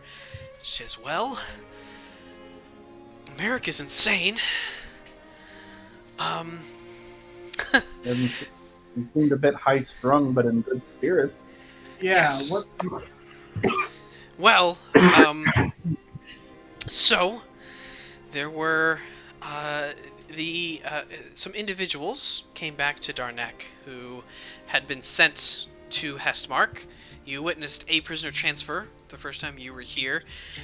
Some of the people got out of Hestmark prison and came back. I tried to help them a little bit, and they took it upon themselves to sneak into his house to try and find their things that had been confiscated, and well, one of them died, and it was Merrick's fault, and things are a bit tense right now. You said they came back. Were they let go, or did they escape? They escaped. Nobody comes back from Hestmark. It makes their escape all the more impressive, and understandable that they'd want to retrieve their effects. What exactly happened with Merrick? Was it an accident, or did a fight break out? Well, they broke into his house, and he did not take kindly to it. I can imagine. She kind of, even though you're sort of in the privacy of her home, she still leans in a little. Yeah. Merrick has been sending. So, do you recall I asked you to look into the affairs of House Tarmyra? Yes. And what did you find? Well, I've been finding more and more clues that lead to their suspicion with the potential slave trade. There's a lot of stuff really hasn't been adding up, in particular with their history. I still have some of the books with me. Show them to her where some of the information kind of not. If you wouldn't mind, I will actually take those. I have some research to do myself. Sure. If you think you can find more information out of it, by all means. It'll help me out, too. Well, if I know what you know, then I'll know where to start, and perhaps I can glean something else while you are off doing something more important, I'm sure. I probably should have been paying attention to this And- conversation. Yep, well, you can watch it later. That's why it's on YouTube. I guess. So just to backtrack slightly, Prudence, as she's talking, you sort of just casually run your fingers along some of the books, and some of them are in common, so you know them. You're just able to read them. The rest are in languages you're not familiar with. Most of them are, you can recognize Elvish just by looking at it, but you just don't know the language. But you cast Comprehend Languages, so you can read at least what the spine says really quickly at a glance. They seem to be mostly potions and healing and restoration type research, and different types of plants that can be good for curing ailments, things like that. A very large majority of them are this type. Every so often you'll come across one that appears to be sort of a how do I even describe, like a survival guide almost, like a field book. That's the word I'm looking for. Like a field book with different plant identifications on it and such like that. But she's obviously working on something. And yes, smutty wizard fanfiction. There's there's a Call of the Blue Robe, and anyway, and pointy wizard hats, and anyway, that's what is more or less on her desk there. There's nothing major that stands out, and she doesn't seem to either notice or care that you're doing this. And so Lorasa continues, and she says, and I don't know what role Merrick has been playing in all of this. I don't know if he is even aware of what's been going on, but he's complicit. He's been a part of this. He's been sending people to Hessmark. He's been fueling their slave trade. Did I tell you what happened when he first got back? Did I ever explain to you how he became administrator of Darnec? Oh, by the way, I have all the documents that we wanted, so... Excellent! The travel documentation. Yes, if you wouldn't mind. She kind of holds her hand out. So, I give her the official document granting passage into Dullstrand, the unofficial document granting passage throughout Sundi, and I assume she'll be keeping those two.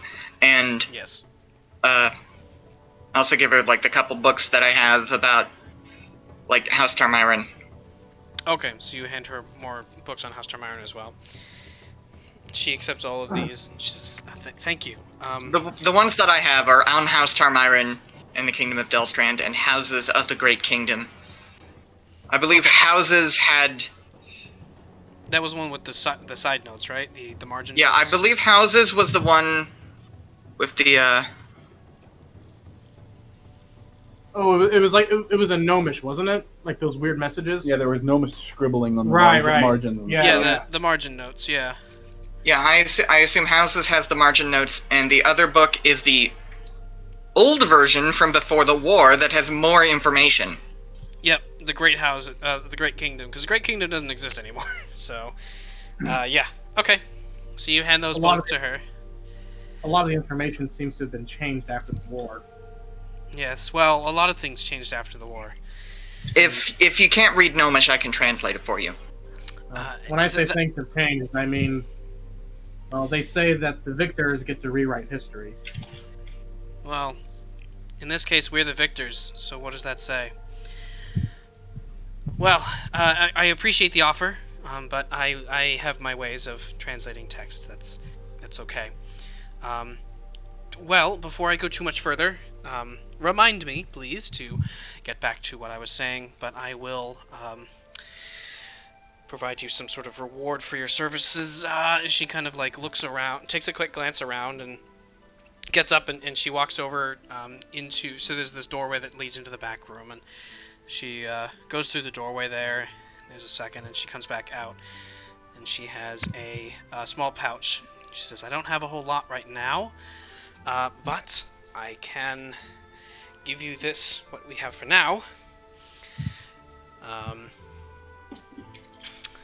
And she hands the pouch to whoever happens to be nearest. Doesn't really matter. Probably Shigun. Yeah, either me or Zook, one of the two. She hands the pouch off, and looking inside it, it has a not incredible, but not insubstantial either amount of gold on the inside.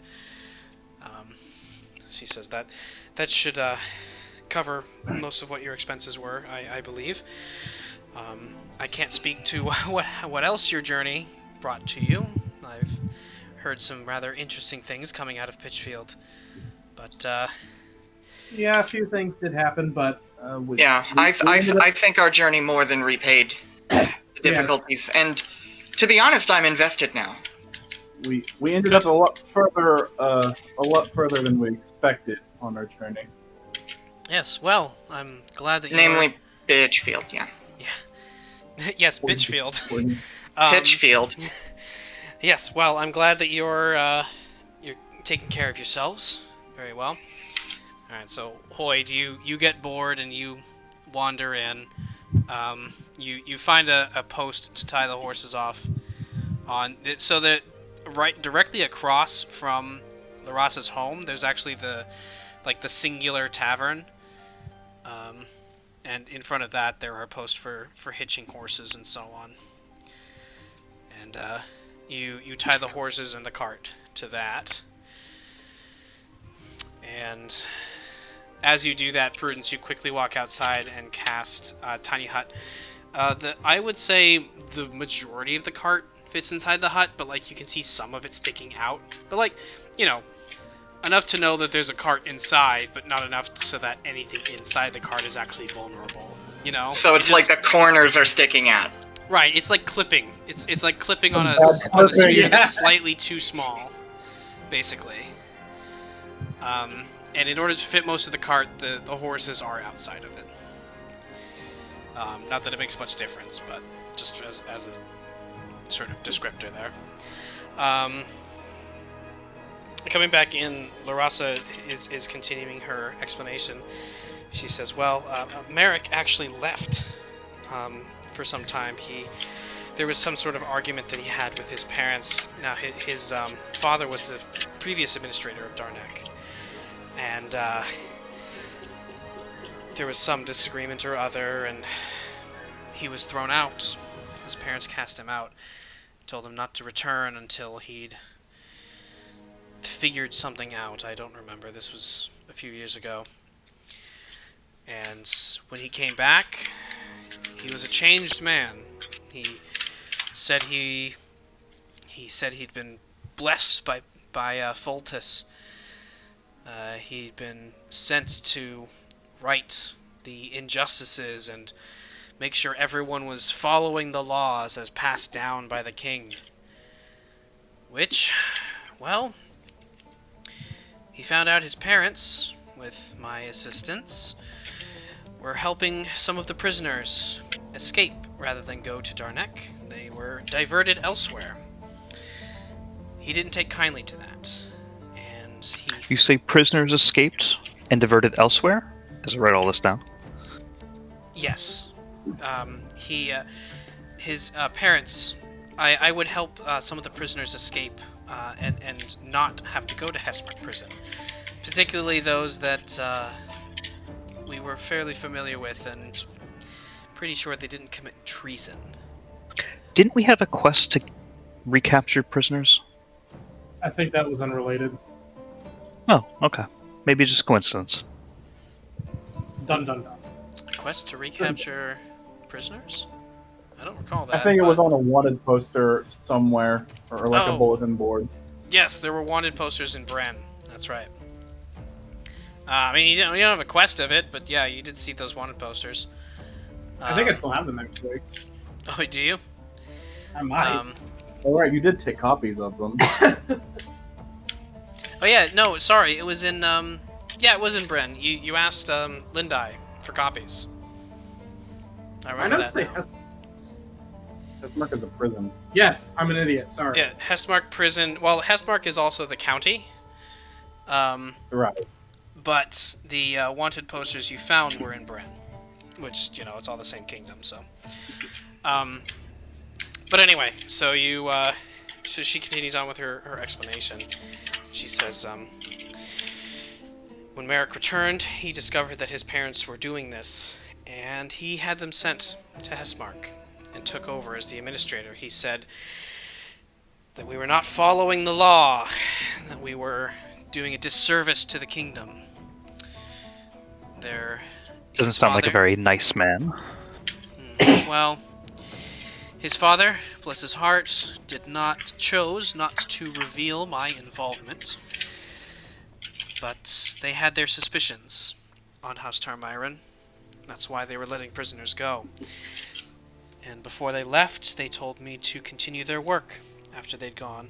So I did. Until, just after you left, actually. It seems Gar has...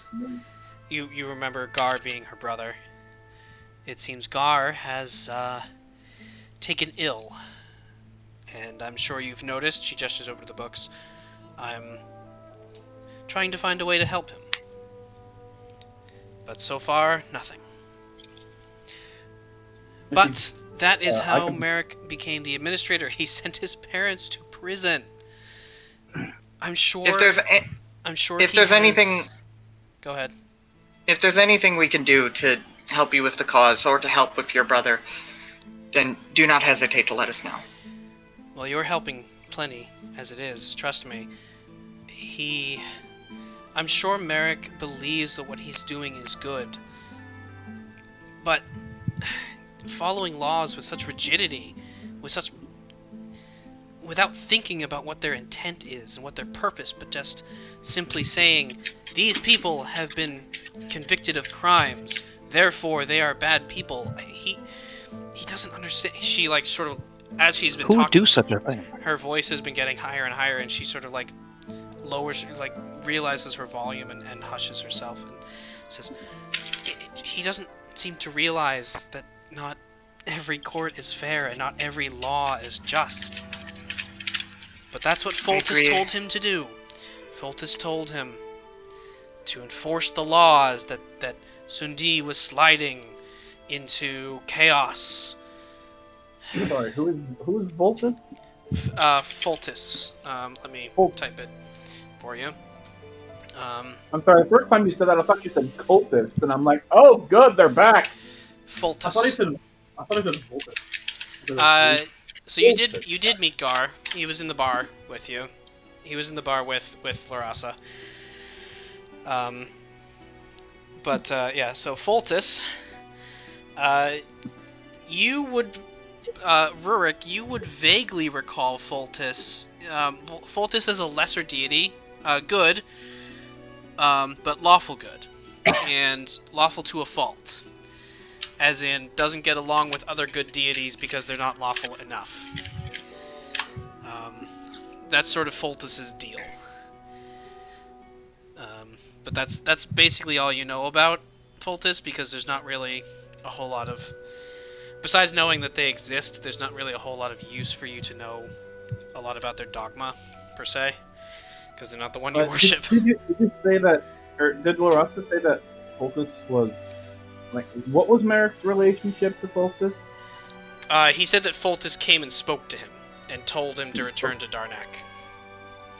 Okay. And correct the lawlessness and chaos that Sundi had been sliding into. You don't think it could have anything to do with the Baphomet cult, do you? I don't know. I don't think so, because Foltest is a good deity. It seems to stand to reason that it wouldn't have much to do with Baphomet. But there could be trickery involved. Possibly. He is a lesser deity.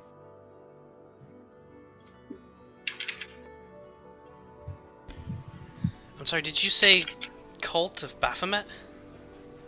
Oh yeah. Oh yes, don't you know? Stuff. It's been a busy couple months. And then there No, was I haven't heard anything about that.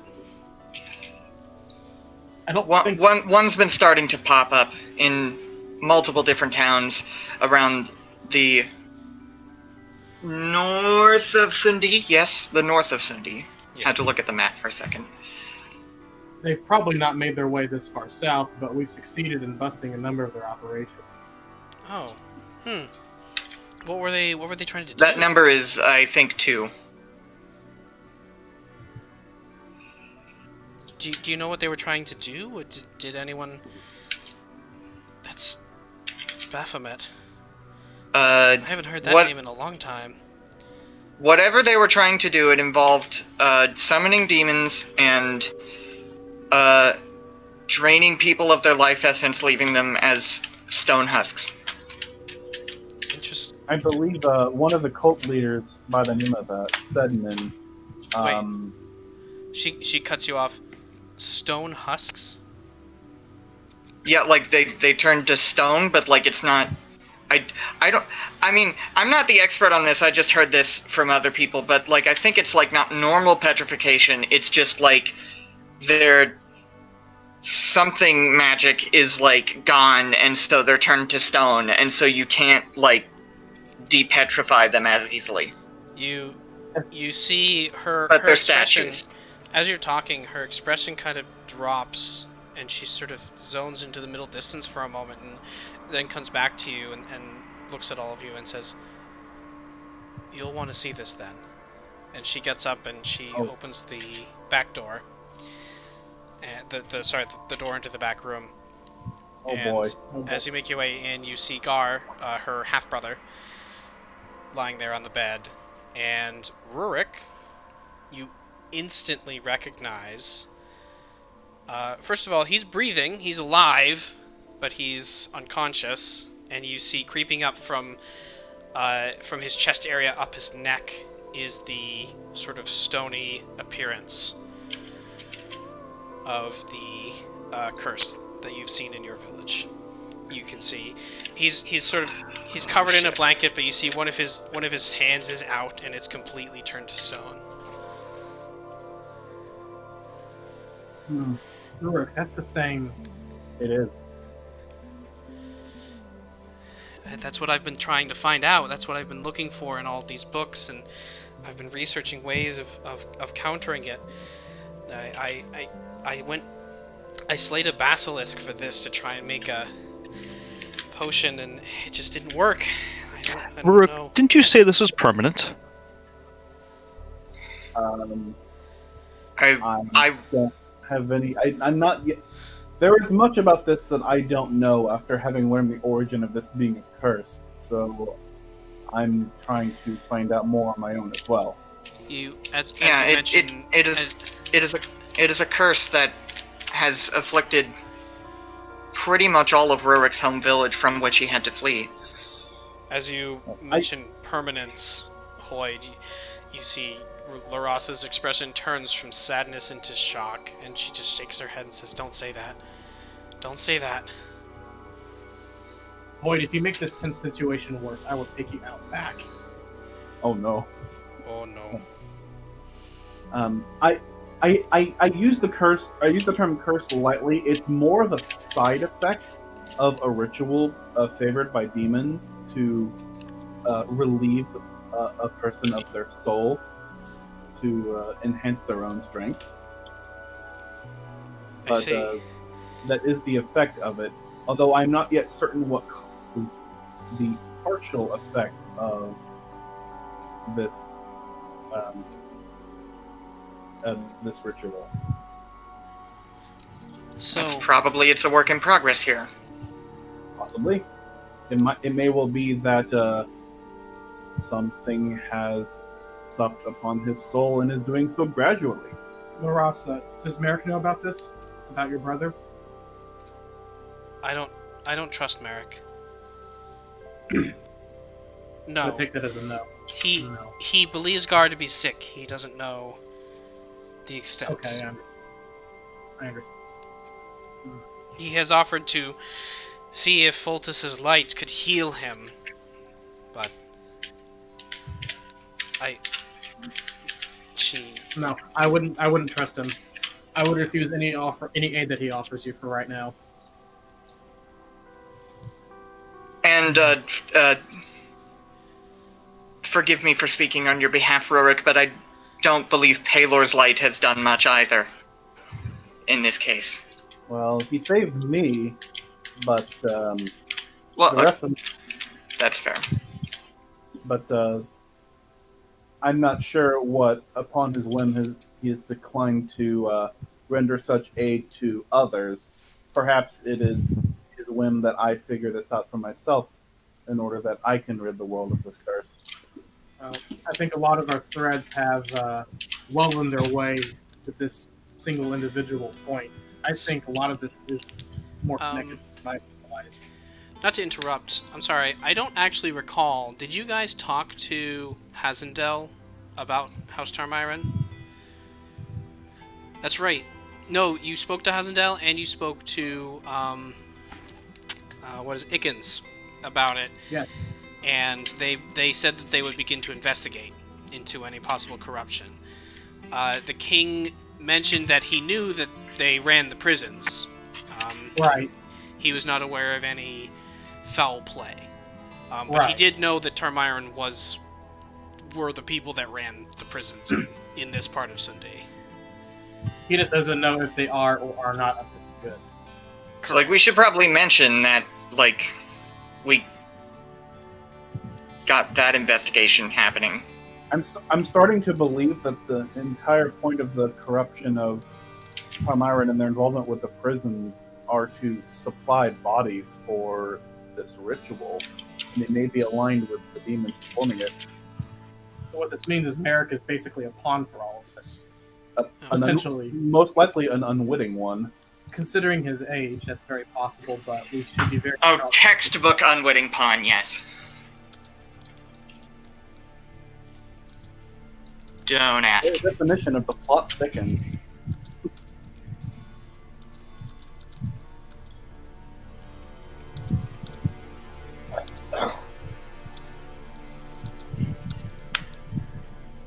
Not often we see Ember typing for a while.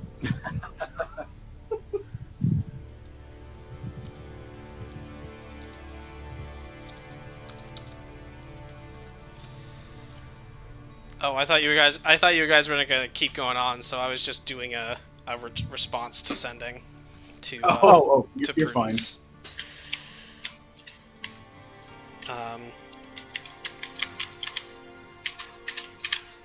So Larasa is still holding the documentation you handed her. She says this will be very helpful. I'll see if I can. It's been difficult for me to travel. I think Merrick is at least somewhat aware of what I'm doing, so I've been hesitant to leave. But with that said, circumstances being what they are, I think if go ahead. If I've not already, I would like to inform her that I forgot her name. I would like to inform her not of that, but that the Dullstrand passage was obtained, like, through legal means from an official. The Sundi passage was forged. She kind of glances between the two. She's, thank you for letting me know. I'll make sure that people don't look quite as closely at this one. But given the circumstances being what they are, I believe I will have to be leaving. I don't know whether Gar can travel in this condition, but we'll have to try, I suppose. Now, knowing that it has something to do with a ritual or a curse, I was content to remain in Darnec until we found out more, but now, I just need to get him away. I regret that I can't offer more at this time, for I am still researching it myself. I do have Did I return that book to Ekans, or do I still? Does she keep the books as well? She's put them on her desk. Okay, because like I'm wondering, like whether or not we'll end up picking up the torch here.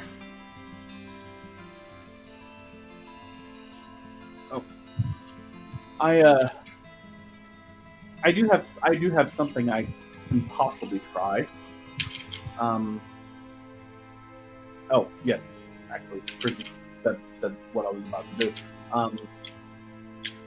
I do have something I can try. I don't know if it will work, and I certainly can't offer any guarantees, but it's something that I want to try for my own sake as a part of my own research. What is it you're thinking of?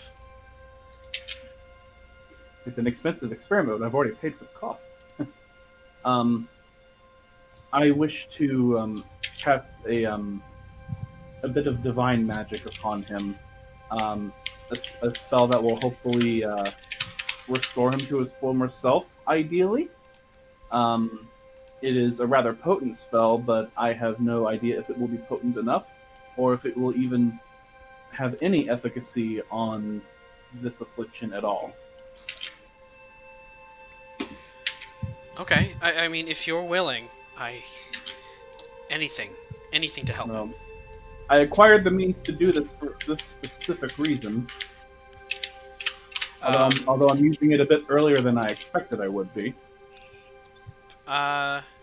This is going to be a strange question. What is everyone's passive insight? Which is 10 plus your insight skill. Why did I close my character sheet? Nobody ever runs the insight skill floor, but this is actually. You said 10 plus our insight score? Yeah. Correct.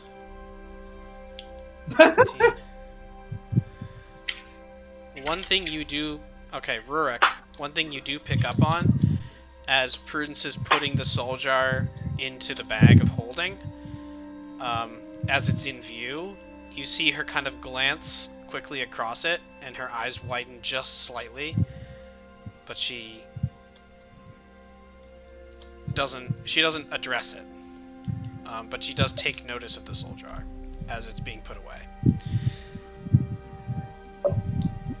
Is this a situation where passive investigation might possibly be relevant?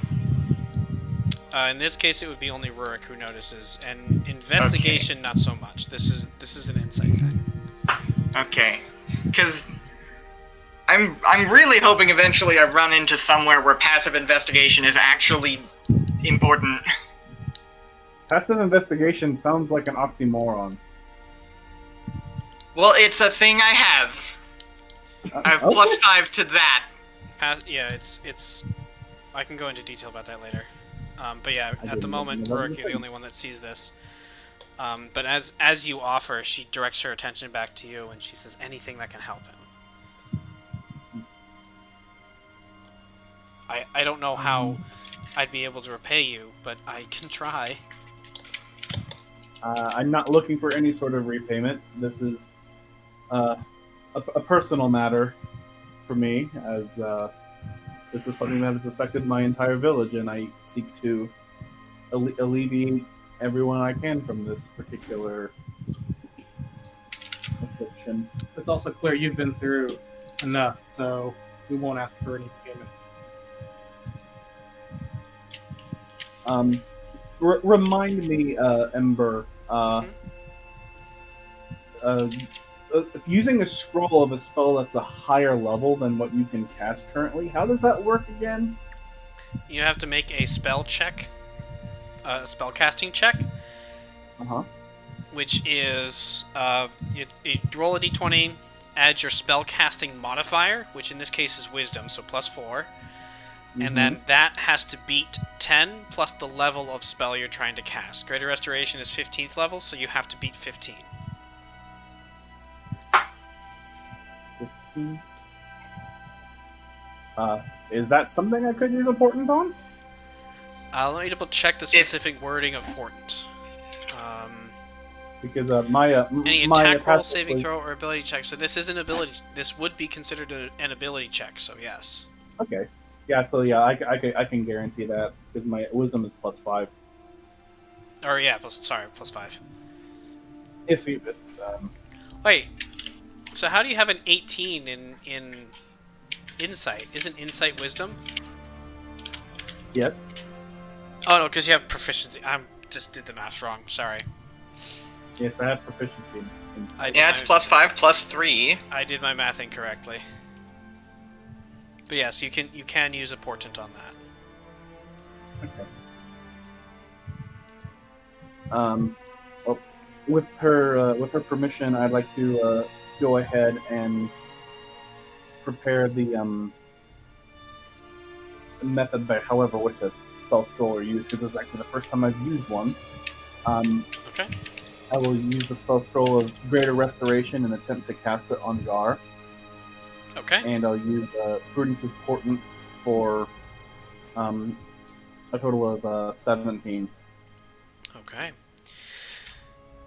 So you go and you begin to recite off of the scroll, and as a part of the creation of the scroll, you know the material components are imbued in the scroll. So the scroll essentially replaces the material components, Right. and you begin to cast this spell. You feel as the spell comes to its completion, the spell scroll itself actually begins to sort of burn from the bottom upward, just very quickly, like in a flash. It doesn't hurt, or it doesn't, cause pain or anything, but you complete the casting of the spell, and you look down to your hands, and you see that there's a faint, very faint glow coming from between your fingers.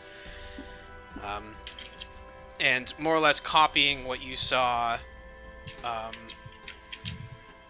Elric do yesterday, you reach out and you touch.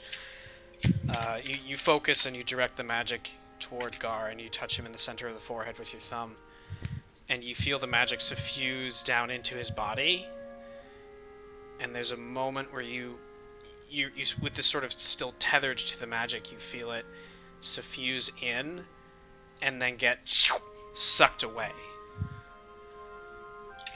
As the spell completes, the spell is cast, but something pulled the spell away from affecting Gar. Do I have an idea of where the spell might have gotten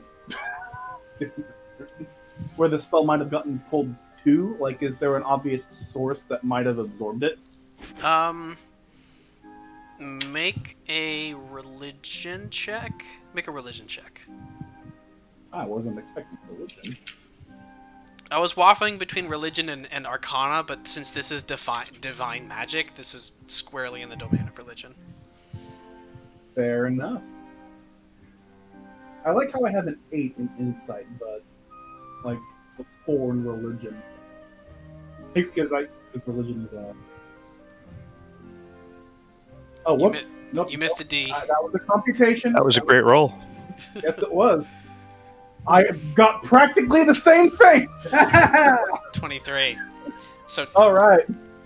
So as the casting of the spell is completing, and you feel this magic practically torn from you, you know enough that certain types of magic and certain curses that bind one creature to another are a little bit more powerful and beyond the scope of a Greater Restoration spell, and attempting to cast it isn't harmful, but powerful magic like that is able to simply practically shrug it off, if you will. It's like So it's less an absorption and more a deflection. right. It was pulled someone- away and thrown away, basically. Like Well- if you have, like, I don't know, what's a good analogy here, but like if you The spell's antivirus automatically flagged it and put it into the recycle bin. sort of, I was going for a more biological analogy. It's like your spell is the immune system of the body, and the curse is just far too powerful for it. Gotcha. So, we need someone who knows greater restoration. Is there actually a level above greater restoration? Not I that don't you're know. aware of. I mean, there's Wish, but... Ah.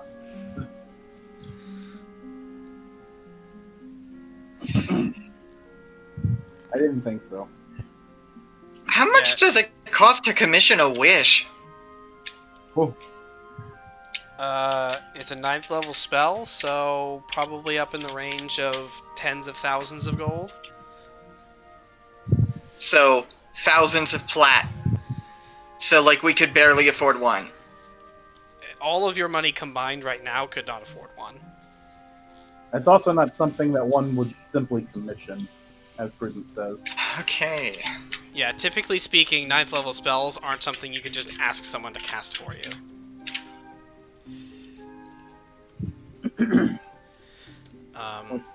I will solemnly nod to Larasa and tell her that I'm afraid my spell didn't seem to have an appreciable effect, but thank you for allowing me this opportunity to learn more about it. She kind of slumps and sits down in one of the chairs. There are 3 chairs in the room. She slumps down on one of them. Sighs. I appreciate you try. I appreciate that you tried. And if it helps, then maybe when you help your village, you'll be able to help Gar. Well, rest assured that I will not rest until I see this come to an end. Where is your village? I originally hail from the village of Rocktop, which is, if you're aware of where Fandalo is, it's slightly north from there. Yes, I'm familiar with Rocktop. I've never been, but there's a friend of mine was a ranger in that region. I remember her.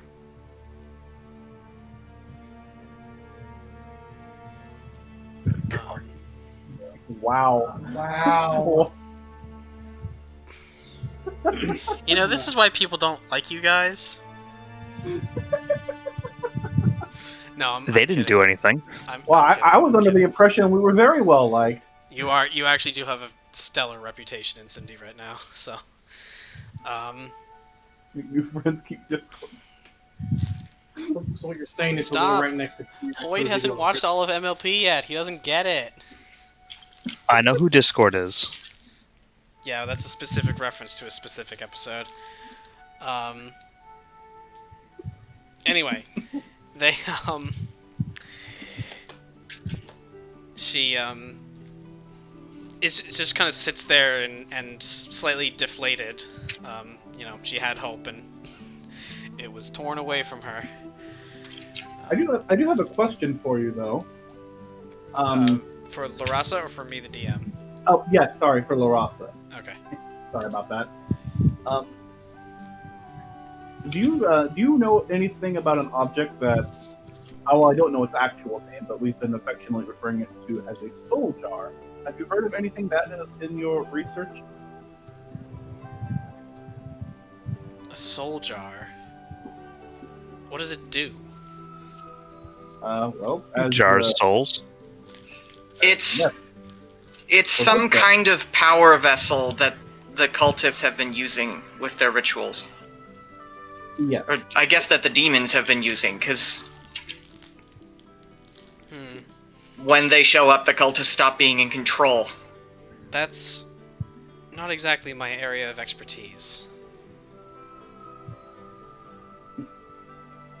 Oh. I was wondering if that was something you might have heard about or know anything about. Go ahead and make an insight check, Prudence. Alright, I should do that more often because I have really high insight. But it's not in my nature to, like, question people. No, it's not that you're trusting, it's that you know who to trust. I generally like to see the best of intentions in people. How do I describe this? Oh boy. Oh boy. So, Prudence, you... Just listening to this conversation, when asked about the soul jars and when the soul jars were described to her, her tone shifted slightly. Not a lot, but enough for you to notice. I don't know who's breathing really heavily into the mic, but someone is. Or you have a fan on or something.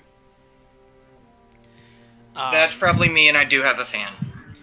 But her tone shifted, and she became a little bit more closed off. If she's not lying, she's hiding something, or she's not telling you something.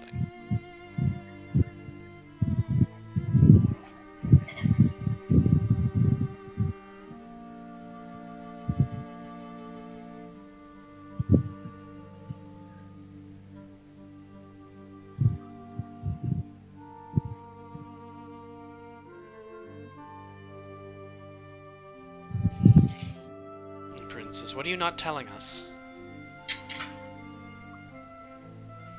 And Larasa kind of glances over to where Gar is. She says, I don't know a lot of things.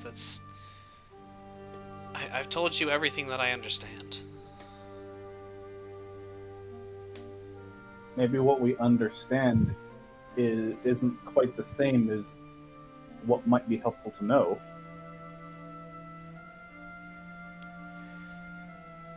She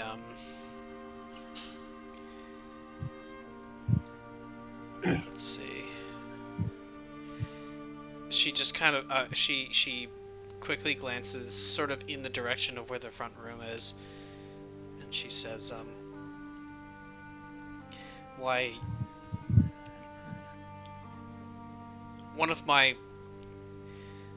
of the research materials that I used to have, I don't have it anymore because it wasn't useful to me, mentioned the use of such containers for the purposes of transference. It's something I was looking into in case he didn't get better." You said you don't have this resource anymore? Who took it? I destroyed it. It's dangerous to keep such things with someone like Merrick around. You mean a new body, essentially, transferring him to a new body. That was what I could gather. It used a lot of terms and phrases I didn't understand, but in essence, where did you find it? Oh, this.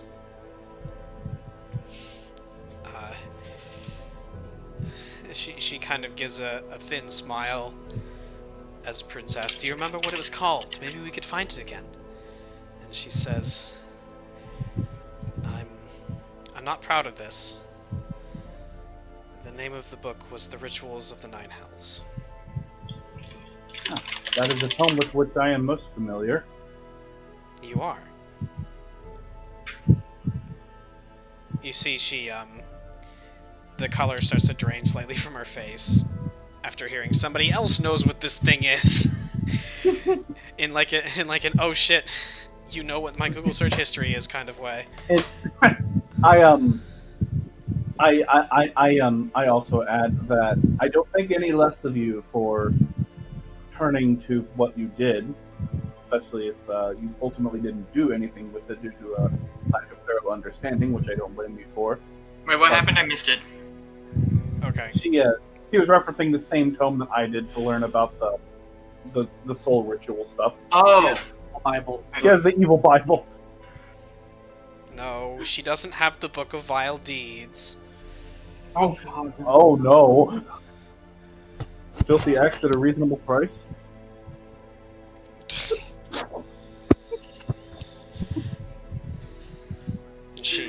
You can see, she like, as you've been talking, her demeanor has, first it shifted into nervousness, and now it's sort of, she's getting a little antsy. You can see she's kind of, like, twiddling her thumbs a little bit, and looking around at various things.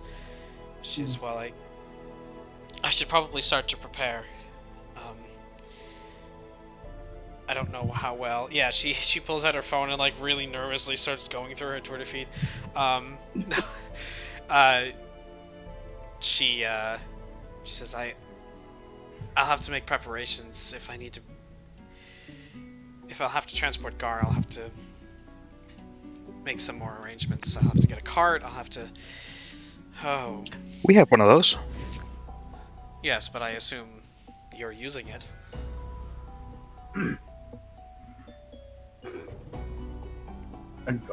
Larasa, if it puts your mind at ease at all, remember that we're on your side. Yes, quite. I thank you for the information and thank you for the papers. You can see she kind of holds them up a bit absent-mindedly, and she says, I'm sorry. I would have more work for you, but I don't know how much longer I'll be here. If you're ever in the direction of Dullstrand, I'm sure you'll be able to find me. Well, we definitely have plenty of our own to attend to, not least of which getting to the bottom of potential use of the prison to facilitate. And it's at that moment, as you're speaking, there's a knock on the door. Oh boy. Who is it? There's another knock on the door. They don't respond. I knock back. I'm gonna like see if I can like. Are there windows on this house? There's a window facing in the direction at the front of the house. Yes, you can probably see it. I'm going to look out the window. Okay. I'm gonna do that stealthily because it's awkward. It would be awkward, but I'm gonna stealthily look out of the window and see who's at the door. All right. Make a stealth check. I'll tell you what you see. I'll tell you what you see because you'll see it regardless. Glancing out the window, you see three figures, two of whom you recognize. They were sort of like the larger gentlemen that were part of the I don't want to say brute squad, but they were part of the brute squad. And one of them, standing in front, the one knocking at the door, is Merrick. And as Hoyd knocks back, 18, okay. As Hoyd knocks back, you can see Merrick sort of bring his fingers and pinch the bridge of his nose and say, Larasa, I don't have time for this. And we'll pick up there next session. Oh. Sorry. Do you want to get one more thing off? That's fine. Yes, I will use disguise self. Oh no. No. Okay. Well, if this is going to turn into a thing, we'll pick up there next session. Okay, it will. It will be a thing. Alrighty, we'll pick up there next session. So we did this week's session in place of next week. So our next session will actually be on the 29th of April. Oh god, I can't wait. Oh no. Next session will be on the 29th. I'm also playing a Monday group, and their next session is on the 19th of April. They play at 6 Eastern instead of 7 Eastern like this group. So, as always, thank you for coming and watching, and as always for you guys, thank you so much for coming and playing, and I swear to God, I promise you'll get combat someday. Good night. We have... That's the end of it.